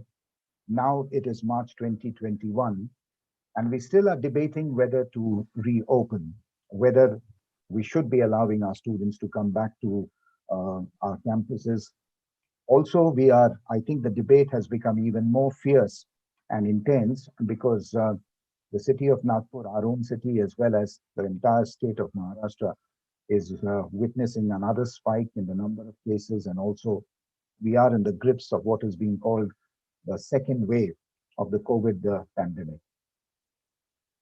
Friends, this massive disruption that the pandemic has caused, it has impacted the future of nearly 32 crore young Indian students. We're talking about 32 crore students in higher education, in our higher education ecosystem, which means the nearly 10,000 universities and the 40 to 50,000 colleges of different types across the country. And this crisis is a crisis not just of education, but it is a cultural crisis. It is a crisis that has pushed educators, policymakers, faculty, parents, alumni, all of us to rethink, to try and rethink and reshape the way we teach, the way we evaluate, the way we deliver the curriculum. The COVID-19 indeed has brought about a paradigm shift in our educational ecosystem. We do remember that some of the immediate steps, that we as teachers took last year in response to the outbreak of the pandemic. What did we do? We shifted our entire teaching learning process from an offline mode to an online mode on a very, very untested and unprecedented scale. I mean, if each one of us were to be asked in 2019 if we would ever think, if we could ever imagine of teaching our students without a classroom, or even if we were in a classroom without students, we would have laughed. But now the pandemic clearly has brought, has, as I said, shifted the entire teaching learning delivery process from an offline mode to an online mode. We are now conducting online assessments, which are mostly on a trial and error basis. We are trying to create, as teachers, no matter what teacher we are, whether we are an English teacher, a science teacher, or a commerce teacher, we're trying to create content which is suitable for remote learning. In other words, our face-to-face learning processes, our physical colleges and universities, as well as the physical interactions that we used to have, it's almost as if the entire education system has become a long-distance education system, something that we used to associate with, our open universities like the Indira Gandhi National University. Now, this is a very peculiar situation that we are in. And it has thrown up a lot of problems. Well, call it problems or call it challenges. Challenges such as lack of infrastructural support on our campuses. Remember, till 2020, we had not even thought of, having high-speed broadband bandwidth. And even though we were preparing, even though most of the colleges in preparation for NAC or any other NBA or NAC, we would often think about, opening what we call e-learning resources, but they were on a very, very limited scale. There were also other challenges that we faced, problems of internet. We still are facing problems of internet access, high-speed broadband connectivity, lack of uninterrupted power supply, then the absence of a robust monitoring system. And most importantly for me, I believe, what has hit us teachers the hardest, what has placed us in a very, very abnormal situation, which we now call the new normal, is this lack of connectivity or this lack of rapport between teachers and students in an online world. I was listening, to Professor Vaishnavi talking about active or interactive teaching. I'm surprised that, one of the severest areas where the pandemic has hit us the hardest is that our online teaching methodology, no matter how innovative, no matter how much technology driven, no matter how many tools of technology we are using, ICT tools we are using, what has hit us the hardest is this lack of connectivity. I mean, yes, we are getting connected online to our students, but then are we really getting connected in the connected sense? Are we able to mentor and monitor our students? How interactive are our sessions, despite our efforts to make our online teaching as interactive as possible? In fact, the other day, one of my students in Hislop said, you know, he said that earlier in the days of our parents, the most boring lectures would be called death by chalk and talk. Now she says it is death by PowerPoint. And unfortunately, given a situation of no choice, even I'm doing a PowerPoint presentation with you. Friends,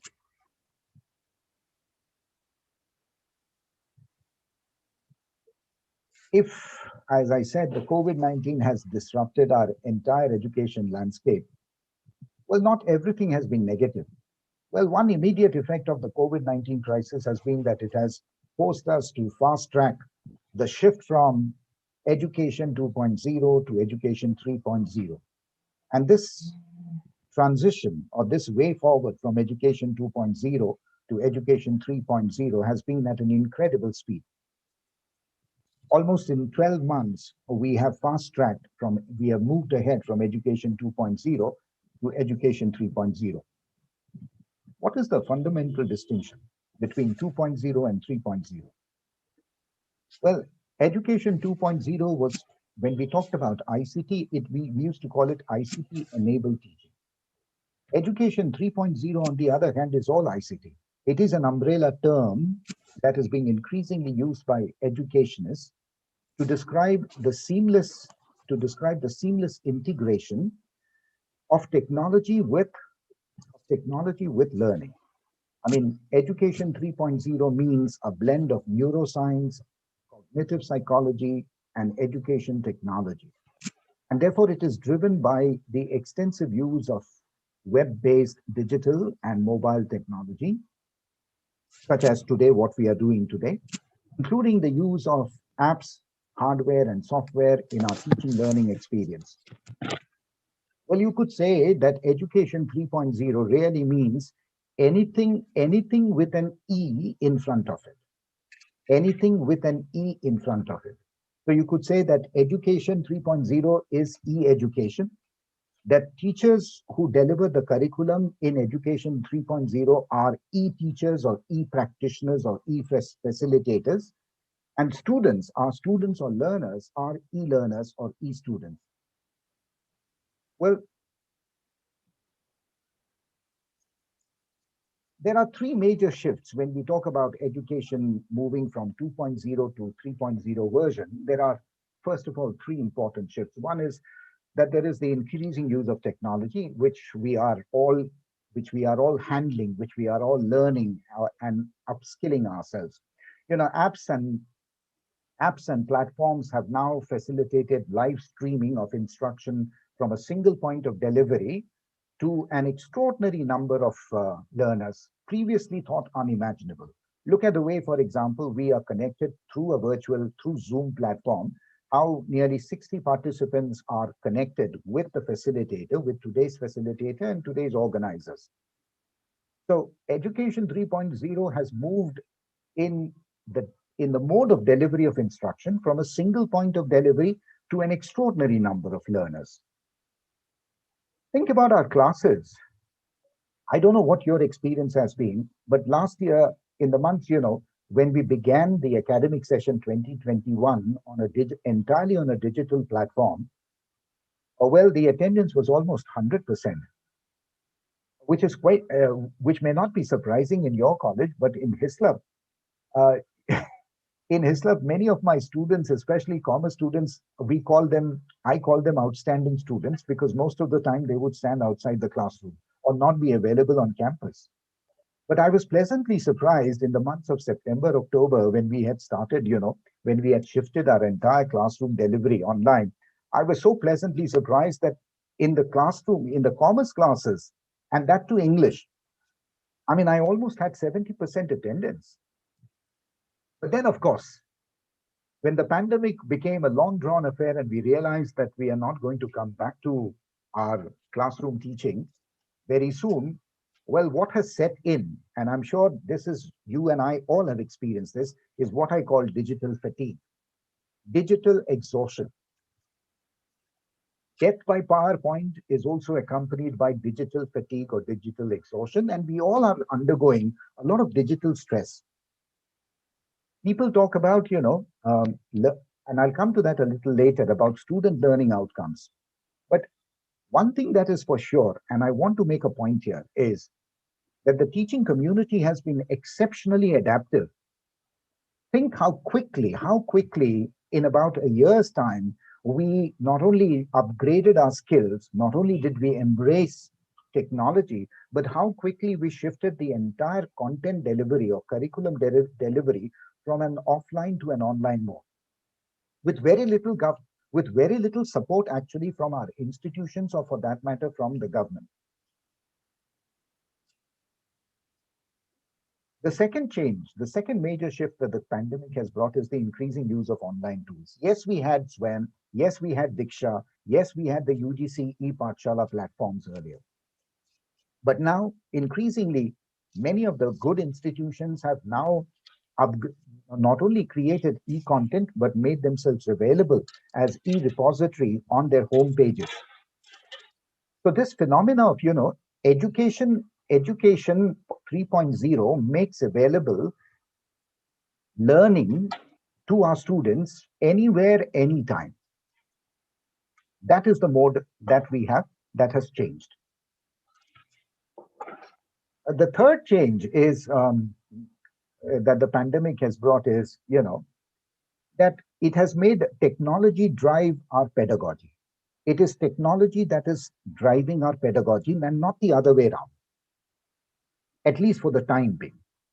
Because instruction is no longer limited by the clock or the calendar, our everyday routine of physically taking classes 5 to 6 hours that we used to do in 2019 in college has now turned into almost a 24/7 availability of teachers online for our students. I'm sure many of your students would have either WhatsApped you or called you at odd hours. We have made ourselves available to our students almost 24/7. So that earlier, once we used to come back from colleges, from our workplaces, our work for home now, our work for home has turned into work from home, WFH.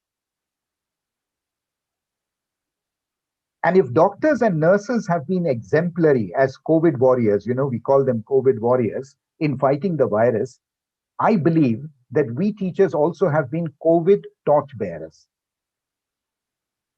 We have been COVID torchbearers because we have continued to help students to continue with their education with remote learning, despite the challenges that I have outlined, despite the challenges that I've mentioned. Friends, what do we make of pandemic learning? What do we make of learning outcomes in a pandemic situation? Well, one of the things that perhaps this slide asks you to do is, if it can make you think, if you can answer in 30 seconds, 3 characteristics or 3 qualities that you think your graduate students graduating from your college has when he leaves your campus. 3 qualities. And qualities could be skills, attitudes, values. I mean, if you are able to identify 3, well, 3 is just a number. It could be 4, it could be 5. But if you could actually spell out 3 or 4 or 5 qualities that you think are special to your graduate students of your college, then you pretty well are already practicing outcome-based education. Well, one of the core things, one of the core values that the UGC as well as, for example, NAC mandates is 21st century competencies. We are told that as educationists and educators, our job, our primary task is to make sure that we inculcate in our students 21st century graduate competencies, 21st century graduate attributes. Well, what are these 21st century graduate attributes? Well, you could call them the 6 C's. It's an education for the future. And the 6 C's, I will not Well, the slide is self-explanatory, so I'll not go through them. But basically, it is about communicating clearly, your communication skills, your collaborative skills, your ability to think critically, your digital literacy, your information literacy, and your ability to work in an environment in the future where you have people of diverse groups, religion, community, caste, class, or even language. Both the UGC and the MHRD, as well as external audit agencies such as NAC, they lay a lot of emphasis on the role, the primary aim of education systems being to instill, to make our students both competent and competitive in order to face the challenges of the 21st century. And one of the most important things that you and I realize, whether we have been a teacher for 5 years or 30 years, is that, our students are going through an exceptionally difficult situation. But this is only the beginning. The task will be, I've seen some of my final year students, for example, missing out on an entire year because their results were not declared on time, and missing out on an important year, an entire year, because they could not complete the admission process to higher education institutes outside the city or even abroad. When we are thinking of, on the one hand, we are saying that there is an economic slowdown hit by the pandemic. Well, we must not forget that this economic slowdown is also going to create a deep end for jobs. Very few jobs would be available. So when we are thinking of graduate learning attributes or graduate learning outcomes, clearly, these are realistic problems that we need to keep in mind. We cannot continue as teachers and administrators, we cannot continue to go on doing the same things that we did in 2019 or 20 or the first half of 2020, believing that things will take care of itself on its own. And therefore, it is in this pandemic situation that outcome-based learning is very important. What does the outcome-based education really mean? Friends, it's a word, perhaps it's probably a mechanism or a phenomena that you and I may be new to it, but the National Board of Assessment, that is NBA, which is the quality measuring agency for professional colleges, including engineering colleges.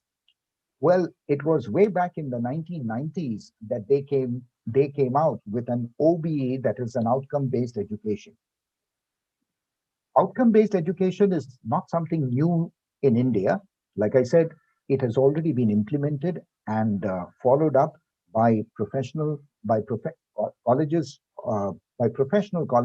and professional institutes, particularly in the field of engineering and management. But perhaps for the first time in the last 5 years, there's been a lot of thought, including, not only has the UGC come out with a policy statement on how, including the national education policy last year. I'm sure Dr. Vinayak Deshpande would have touched upon how the NEP spells out and lays a lot of emphasis on outcome-based teaching, where the major shift really is from a teacher-centric curriculum to a learner-centric curriculum. So what does really the outcome-based education mean? Well, it's a system that measures the important word, the key word in that nomenclature is the word outcome. It's a system of education which is very different from the traditional chalk and talk, guide by the side, the sage on the stage. This kind of mechanism that we have been following, this kind of methodology of teaching that we have been following for donkey's years, it's a game changer.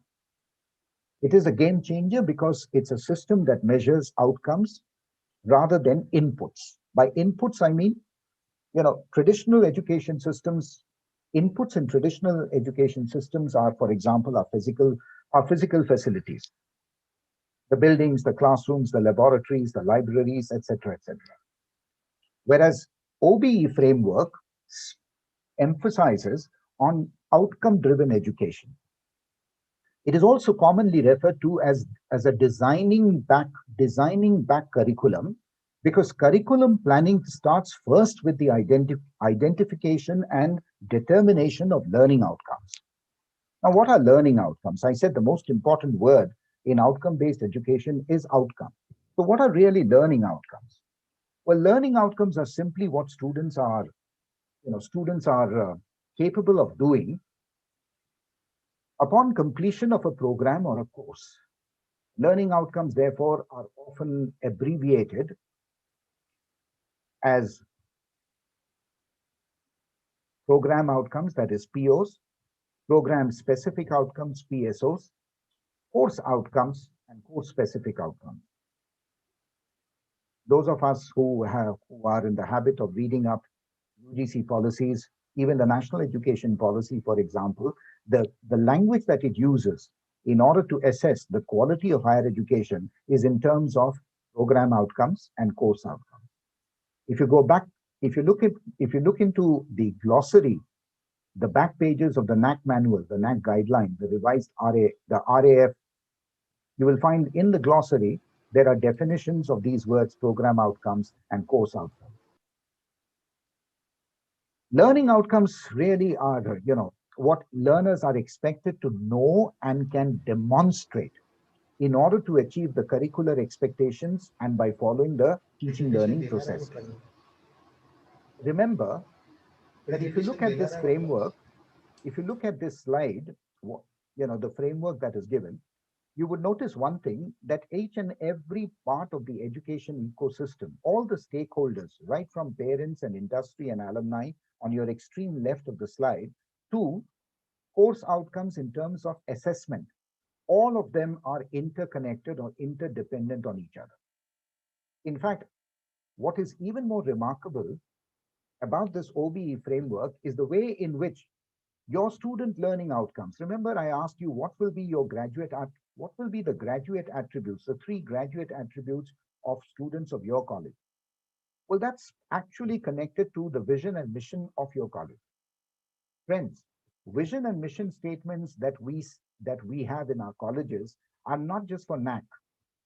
Vision and mission statements need to be closely connected with the learning outcomes of our students, whether it is for a BA program, a BSc program, or a BCom program. And in the drafting of the mission and vision statement, we need to take the participation. We need to have the participation of all our stakeholders, including alumni. Notice also that the OBE framework is a loop. It is a closed circuit. And also it is a reversible circuit, where the arrows point in both directions, which means that every constituent element of the outcome-based education system is interdependent or dependent upon the other.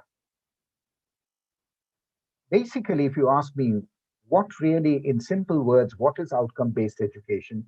Well, outcome-based education are answers to the following key questions. What do we want our students to learn? Second, how can we help our students to achieve? How will we know whether the students have achieved it? How will we measure student learning?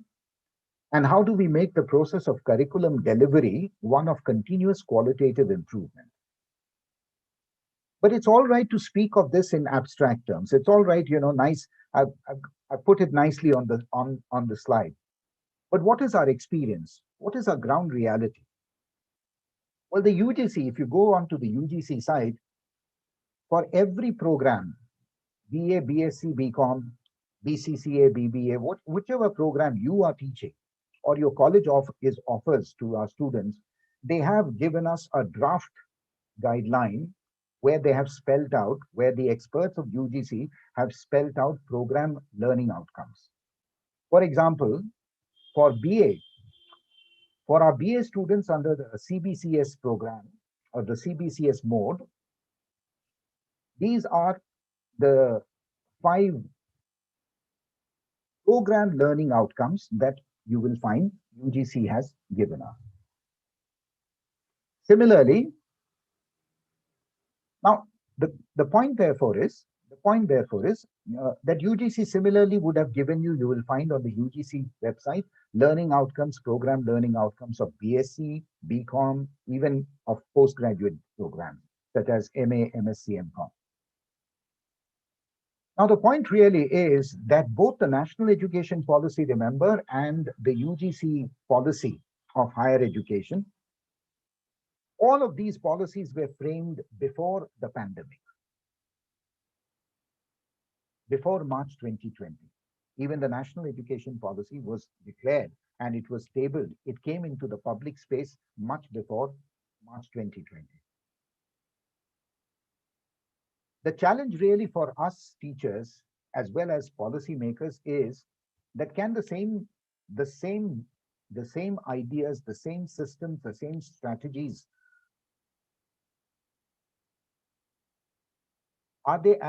will they be as effective in a pandemic or a post-pandemic education system? Can learning be of the same kind and level in COVID times as in pre-COVID times?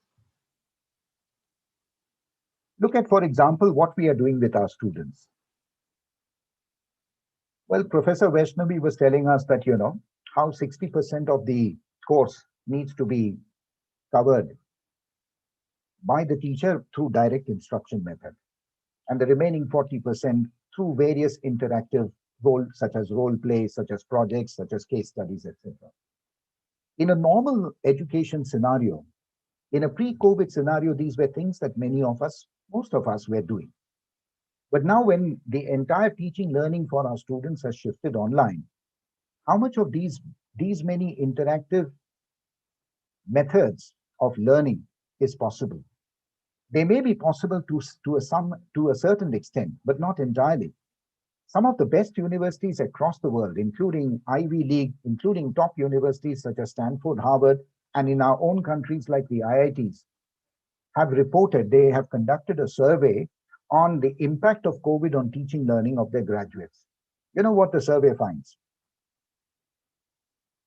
The survey finds that the level of learning in this 1 year for a program or for a course has drastically fallen down by nearly 30%, which means on a scale of 1 to 10, if students were learning 7 out of 10 in terms of learning measurable output before the COVID, now they are learning only 3 or 4 out of 10.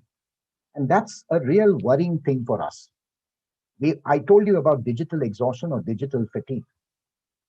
If, for example, even in an FDP program such as this, thank God the organizers were wise enough not to stretch it beyond 3 hours. But if you had kept a day long, I've seen many colleges and many universities have day long, which means online programs of nearly 6 to 7 hours. Well, that's physically not possible. Physically, because it tires one out. So will it be difficult? Questions such as, how should teachers redesign content? Our syllabus, our university syllabus, many of us are board of study members. We have redesigned our syllabus very recently. But then when we redesigned, when we thought about what things to add and what things to remove from the existing syllabus, one never thought of online teaching. We did not really pay attention to online teaching. And now in a COVID situation, we are having to think of everything in an online mode. So my question is, can we also, therefore, if our teaching learning method, if our content has to be redesigned, if our teaching learning method has to be different, also can we assess our students in the same way as we have done in pre-COVID times? Yes, our university has declared the exam dates. Yes, we have already conducted many online exams for both our semester, for odd and even semesters, as well as for our backlog and external ex-students. But if we are honest to the assessment process, then have we really assessed them? Have we really assessed students on an MCQ online pattern? Especially when none of these tests are proctored tests. Proctored tests meaning where we cannot for sure know whether the student has the textbook or the book by his side, or whether he is using Professor Google and Wikipedia University in order to find the correct answers.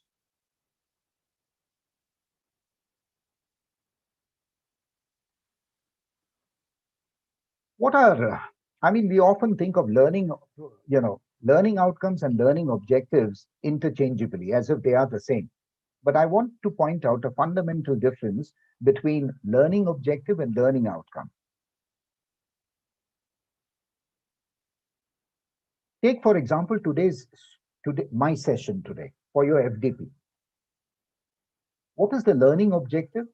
I would say that if I were to write it in a sentence, the learning objective of my session for today's FDP participants is that this STTP or this FDP session will make participants know different types of learning outcomes.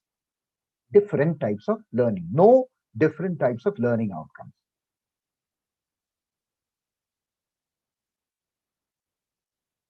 What is a learning outcome then?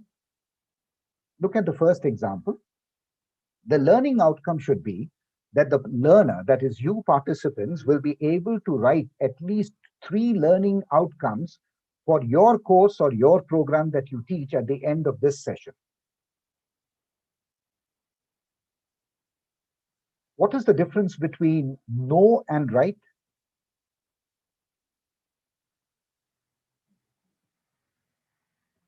Well, the difference is that learning objectives are broad.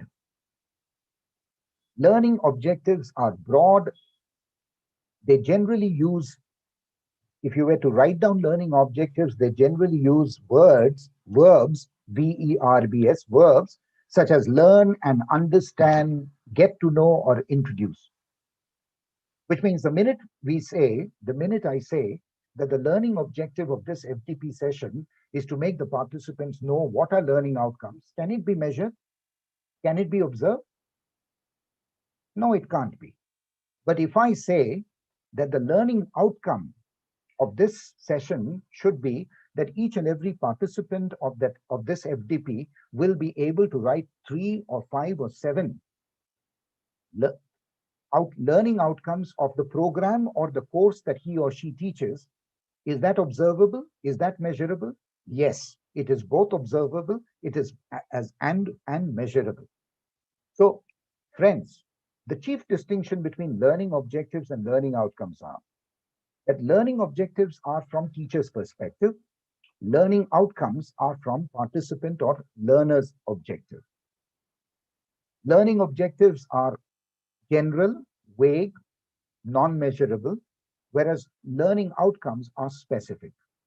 I'll give you an example. Take this example. What you have on your slide are 6 statements. Learners will, I've randomly taken sentences from different programs and courses. So the first one, for example, is from a management course. What does it say? Learners will understand conflict management. I ask you, is it observable? Does the word understand mean that it can be observed and it can be measured? Take the second one. Learners will know how to use the institute's learning management system, LMS. If you are a management student, then look at the word again, know.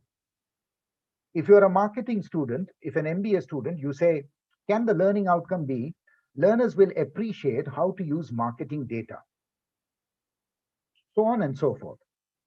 Now, I want you to pay attention to the use of the verbs, understand, know, appreciate, learn. Understand, know, appreciate, learn. And now I want you to look at the verbs in the next slide, in the sentences in the next slide. Each of this sentence in the next slide has been rewritten, and observe the difference. The first one has been rewritten as learners will be able to identify and apply each of the 5 types of conflict management. What was the first one? Learners will understand conflict management, only understand conflict management.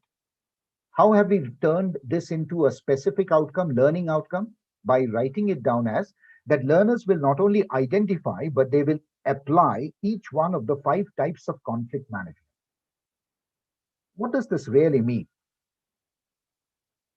What it really means is that when we are thinking of either the learning outcome of a particular subject or topic that we are going to teach in tomorrow's class, whether we are thinking of learning outcomes of the course that we teach, course meaning, let us say, BSc Chemistry or BA English Literature, or whether we are thinking of the program outcomes meaning the overall learning outcomes of the entire program, a BA program, a BSc program, or an MSc program.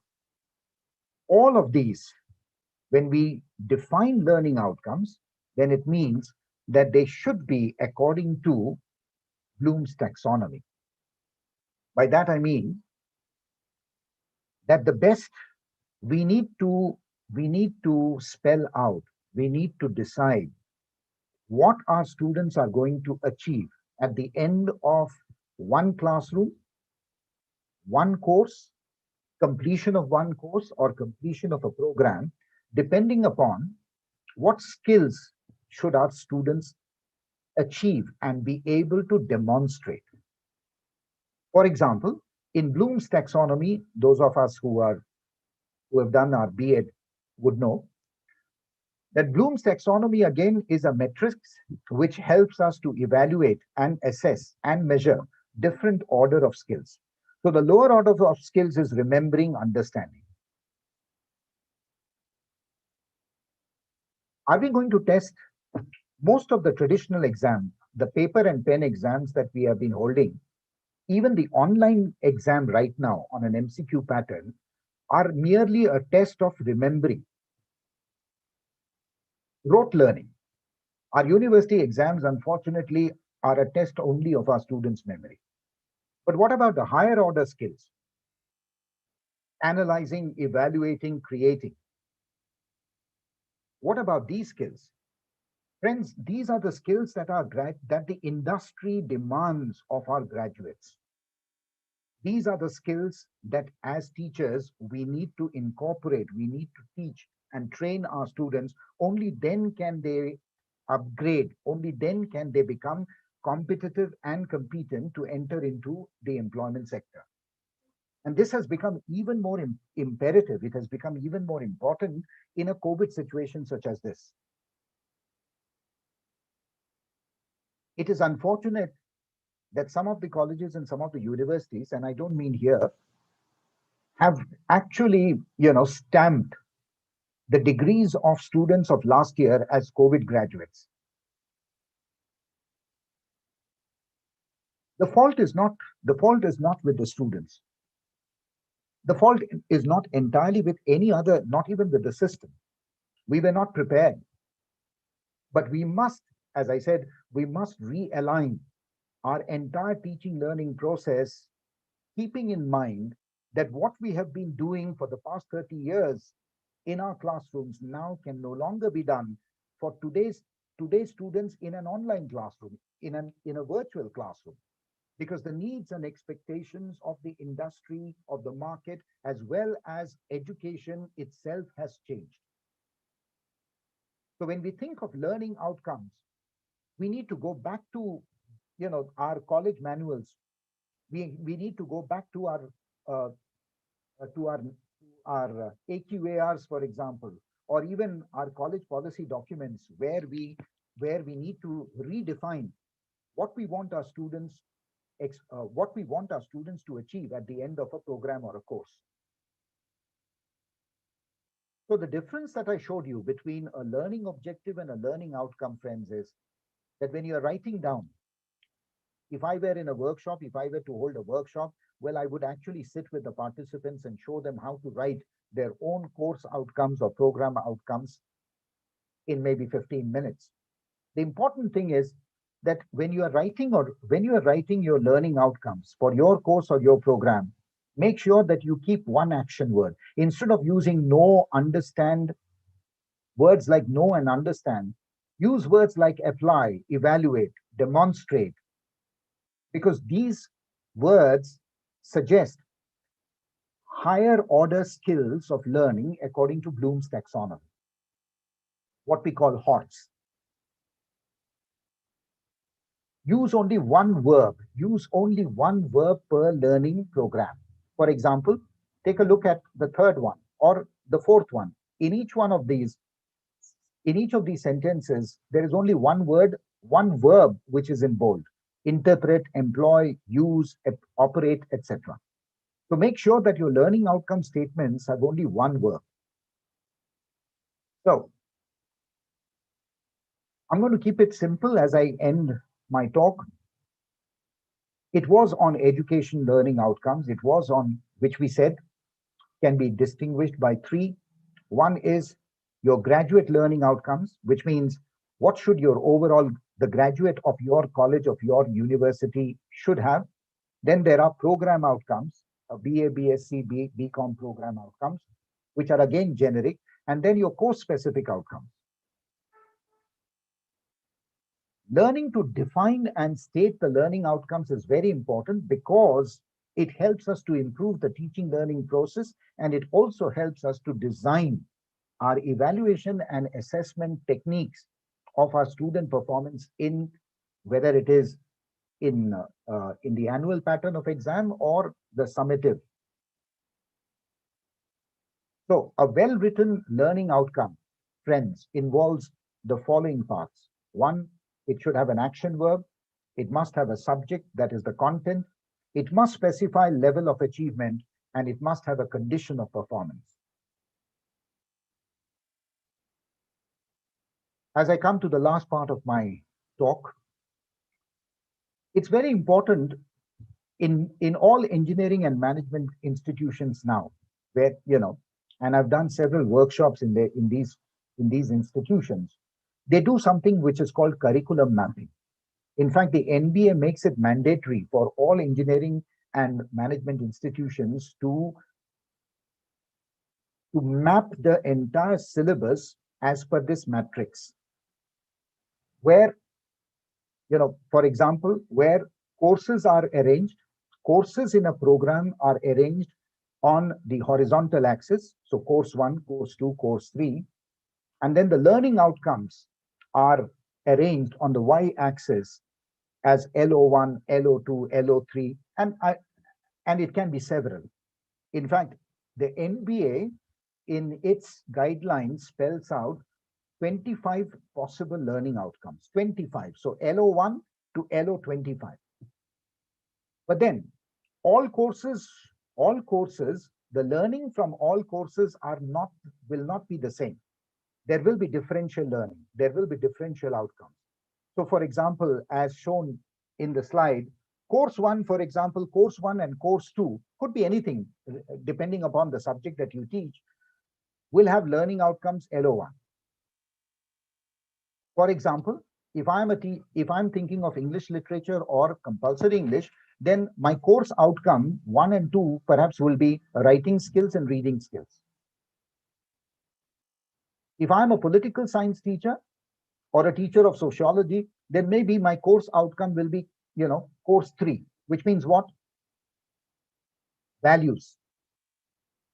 We talk about holistic education for our students, for our learners, and value education is an important part. Value education may not be a part of my English language teaching class, but value education can be of a sociology class or of a sociology course or a political science course. So which means different courses therefore have different alignment of learning outcomes.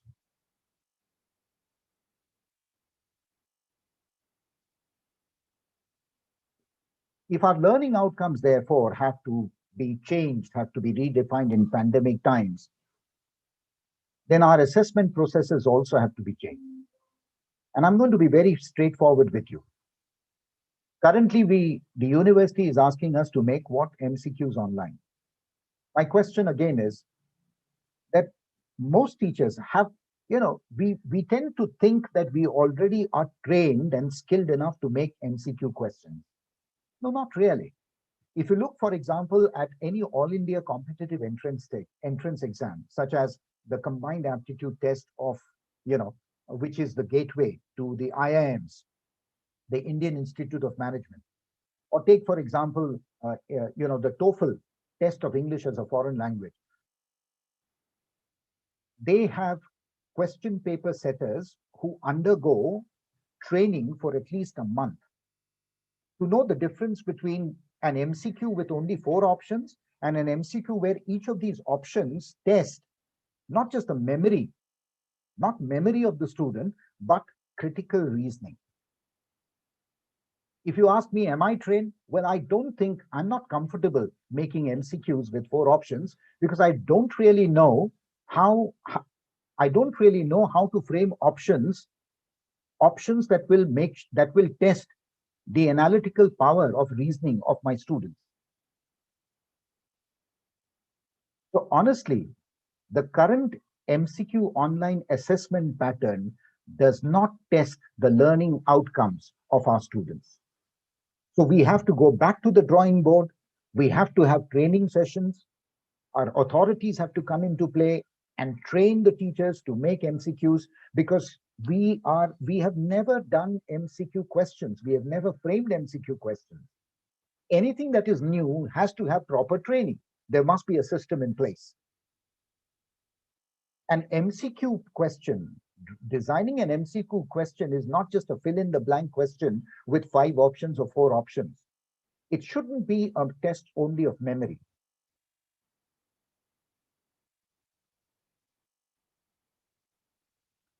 Friends, my humble submission to you is, look at the slide here. In the medieval ages, 2000 years back or 1000 years back,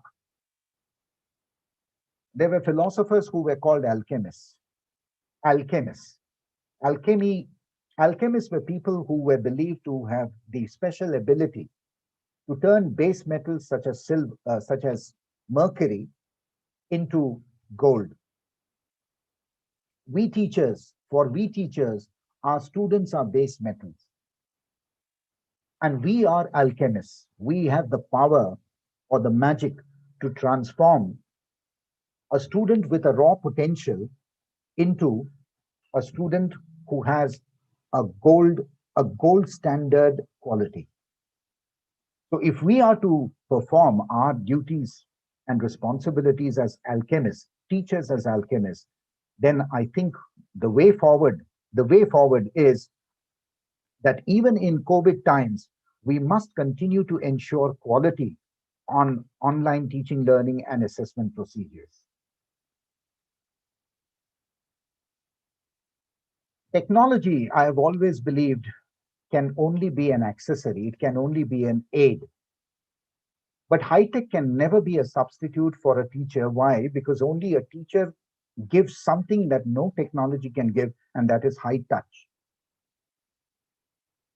High-tech can never be a substitute for high touch. Because what is high touch? Because only a teacher has the ability to instill trust, to establish a rapport, to cement a bond, an emotional bond with his students. And technology, therefore, can never provide, in a complete substitution, it can never provide these things, the high touch that the teacher provides to the student. And so, therefore, we must be very careful that when we talk about technology and taking our education system completely from an offline to an online mode, we must be sure that we do not go overboard with our creativity in pushing through technology at a speed faster than what our learners can take. This might make education e-privileged, that only the elite, only those who have access to smartphones or those who have broadband, only they have access to online education. Nor should we let our students be labeled as COVID graduates or COVID postgraduates. And let us keep our faith and optimism in ourselves, in our transformative ability as alchemists. That is, let us remember that if in the best of times our education system has been far from perfect, well, in the worst of times, it is all right if we are not perfect. But surely, we must continue to relearn in this hour of the COVID. we must continue to relearn all that we thought we had learned in the last 5 years, 10 years, 15 years. Friends, yes, it is true. It is also true that it is easier to reinvent oneself as a teacher if you are 30, if you are in the age group of 30 to 35 rather than 50. But surely we can, and we must relearn our old ways of teaching and learn new ones so that our students can have brighter and better futures that they deserve. Thank you so much. Thank you very much, sir, for insightful presentation on outcome-based education. It is really touch our hearts, I will say, because we are all sufferers during this COVID time. So thank you so very much. For the formal vote of thanks of Dr. Prantik Banerjee, I invite Dr. Madhukar Jadhav, sir. Okay, thank you, ma'am. Am I audible, ma'am? Yes, sir. Okay.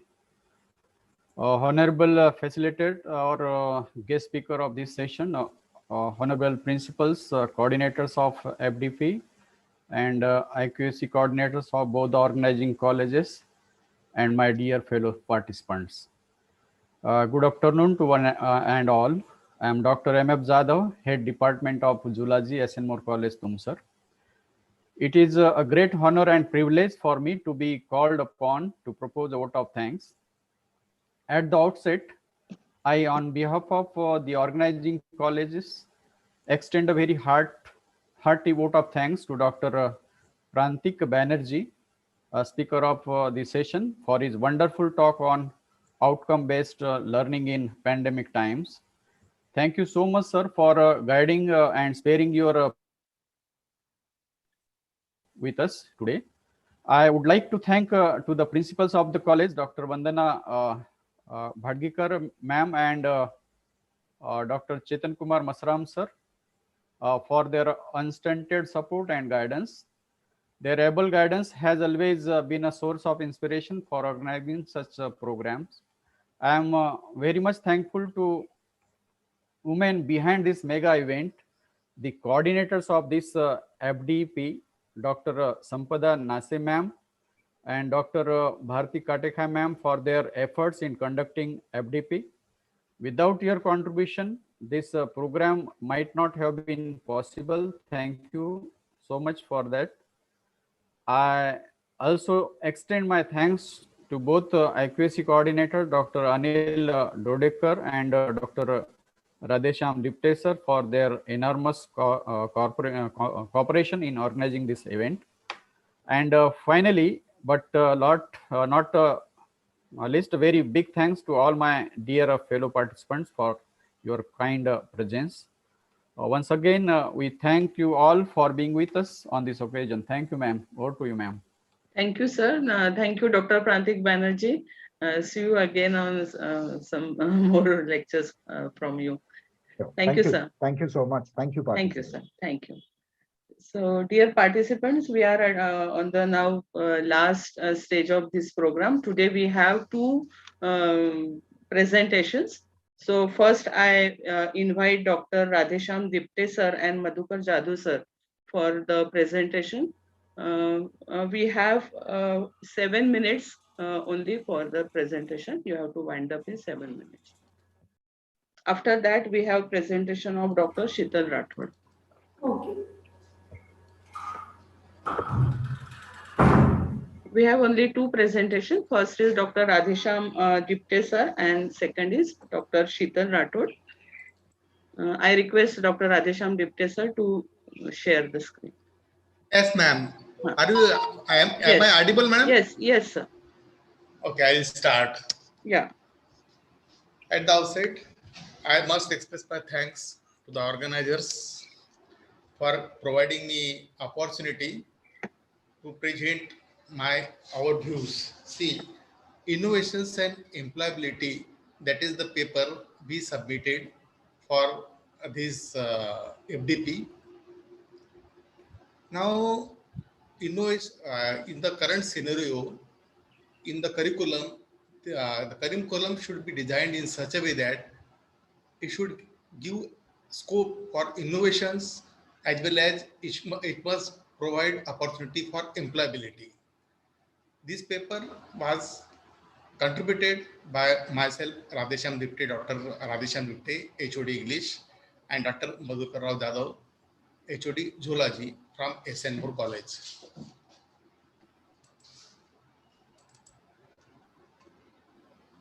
See, India is the fastest growing economy, it is said.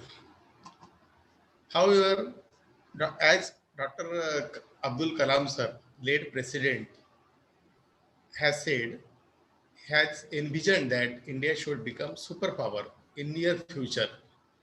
For that, education must be job oriented. It should impart skills of employability. The education should have life skill based education, cultivating present life skills such as self-reflection, critical thinking, problem solving, and interpersonal skills. Our students should be able to survive in this industry-based world of cutthroat competition.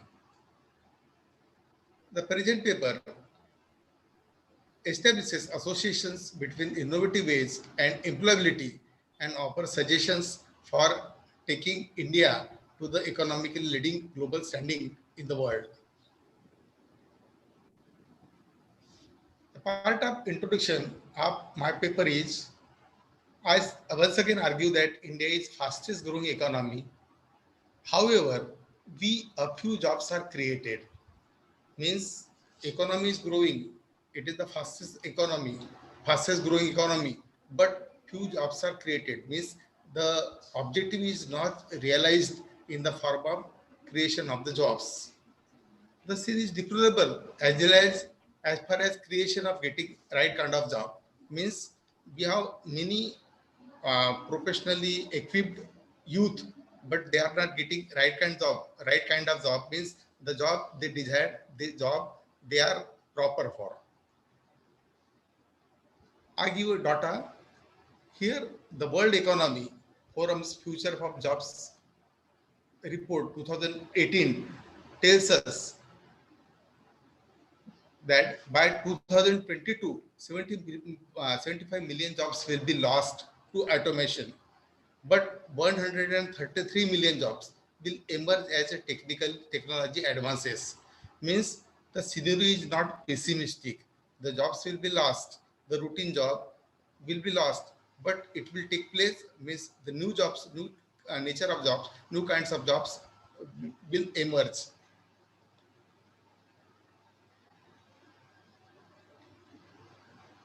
Based on these figures, we estimate that by 2025, 85 million jobs may be displaced by shift in the division of labor between humans and machines. 97 million new jobs, new roles may emerge that are more adapted to the new division of labor between humans, machines, and algorithms. So this is the data I have taken. Now, education. See, first of all, let us see education policies or scenario of education in the British rule. Now, under the British rule, there were 70 universities, 636 colleges. Means total enrollment were only 2,38,000 students, and vocational and technical education was poorly developed. There was too much emphasis on English language and too little stress on mathematics, science, or Indian languages. Now, 1 minute, she lost. University Education Commission, under the chairmanship of Dr. Sarvepalli Radhakrishnan, was the first commission on education after independence, which was followed by declaration of other commissions subsequently, seeing the need of time and an attempt to overcome shortcomings in the extant educational system. Recently, in 2020, the new education policy was declared by the government of India. Now, new National Education Policy 2020. The National Education Policy 2020, that is NEP 2020, On 29 July 2020, under the leadership of Krishnasamy Kasturingan, outlines the vision of India's new education system. It replaces the previous national education policy, which came into being in 1986. The changes and objectives of National Education Policy 2020 are as such. First of all, You have 1 minute only. Please try to wind up. You have 1 minute left only. Okay, madam. Okay, madam. So there are actually there was a great talk. Means lecturers or felicitors. They often talked about NEP, particularly Dr. Vinayak Deshpande sir. He elaborately explained a new education policy. So that is why I will not go in detail about it. See, I took this from Austrade website. Now here it is written that students should get the employability skills, knowledge and attributes for career success. We should create innovators and entrepreneurs of tomorrow. We should check out programs and establish partnership, that is memorandum of understanding, in such a way that they will enhance the entrepreneur skills. There should be innovations for employability. Students throughout the world expect a tertiary education to equip them with the skills, knowledge, and attributes to thrive. Our students should be able to adapt himself to the gig economy. Gig economy means any small economy, means market economy, etc. Very simple, low kind of economy. To move between several occupations during a career. So your time is over. Please wind up. Okay, ma'am. Wind up. So there is need to look at industry ties. We should organize frequent visits to industry, so that our students will get the knowledge, the first-hand knowledge of industry. So my time is over. I thank organizers for allowing me to present the PPT. Thank you very much. Thank you very much, sir. Now I invite Dr. Sheetal Rathod for her presentation. This will be the last presentation. Yes. Am I audible, ma'am? Yes. Hello? Yeah. Okay, thank you, ma'am. Yes, I'm sharing my PPT, ma'am. Yeah. Please. Is it visible, ma'am? Yes, yes. Okay. Thank you, ma'am. First of all, thanks to organizing committee who give me the chance for presenting here.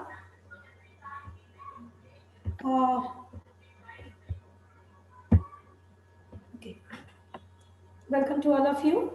Myself, Assistant Professor, Dr. Sheetal Singh Rathod, Assistant Professor, Department of Home Economics. The college name is Barrister RDIK and NKD College, Badnera, from Amravati. Here is the title of my study is The Time Utilization of the Women in Home Activities. This is the introductory part. Actually, homemaking is considered as one of the world's major occupations, involving a core of household activities essential for our existence. Like any other profession, homemaking is also a profession. The job homemaking comprises tasks having contrasting characteristics, also made up of more than one part due to its complexity.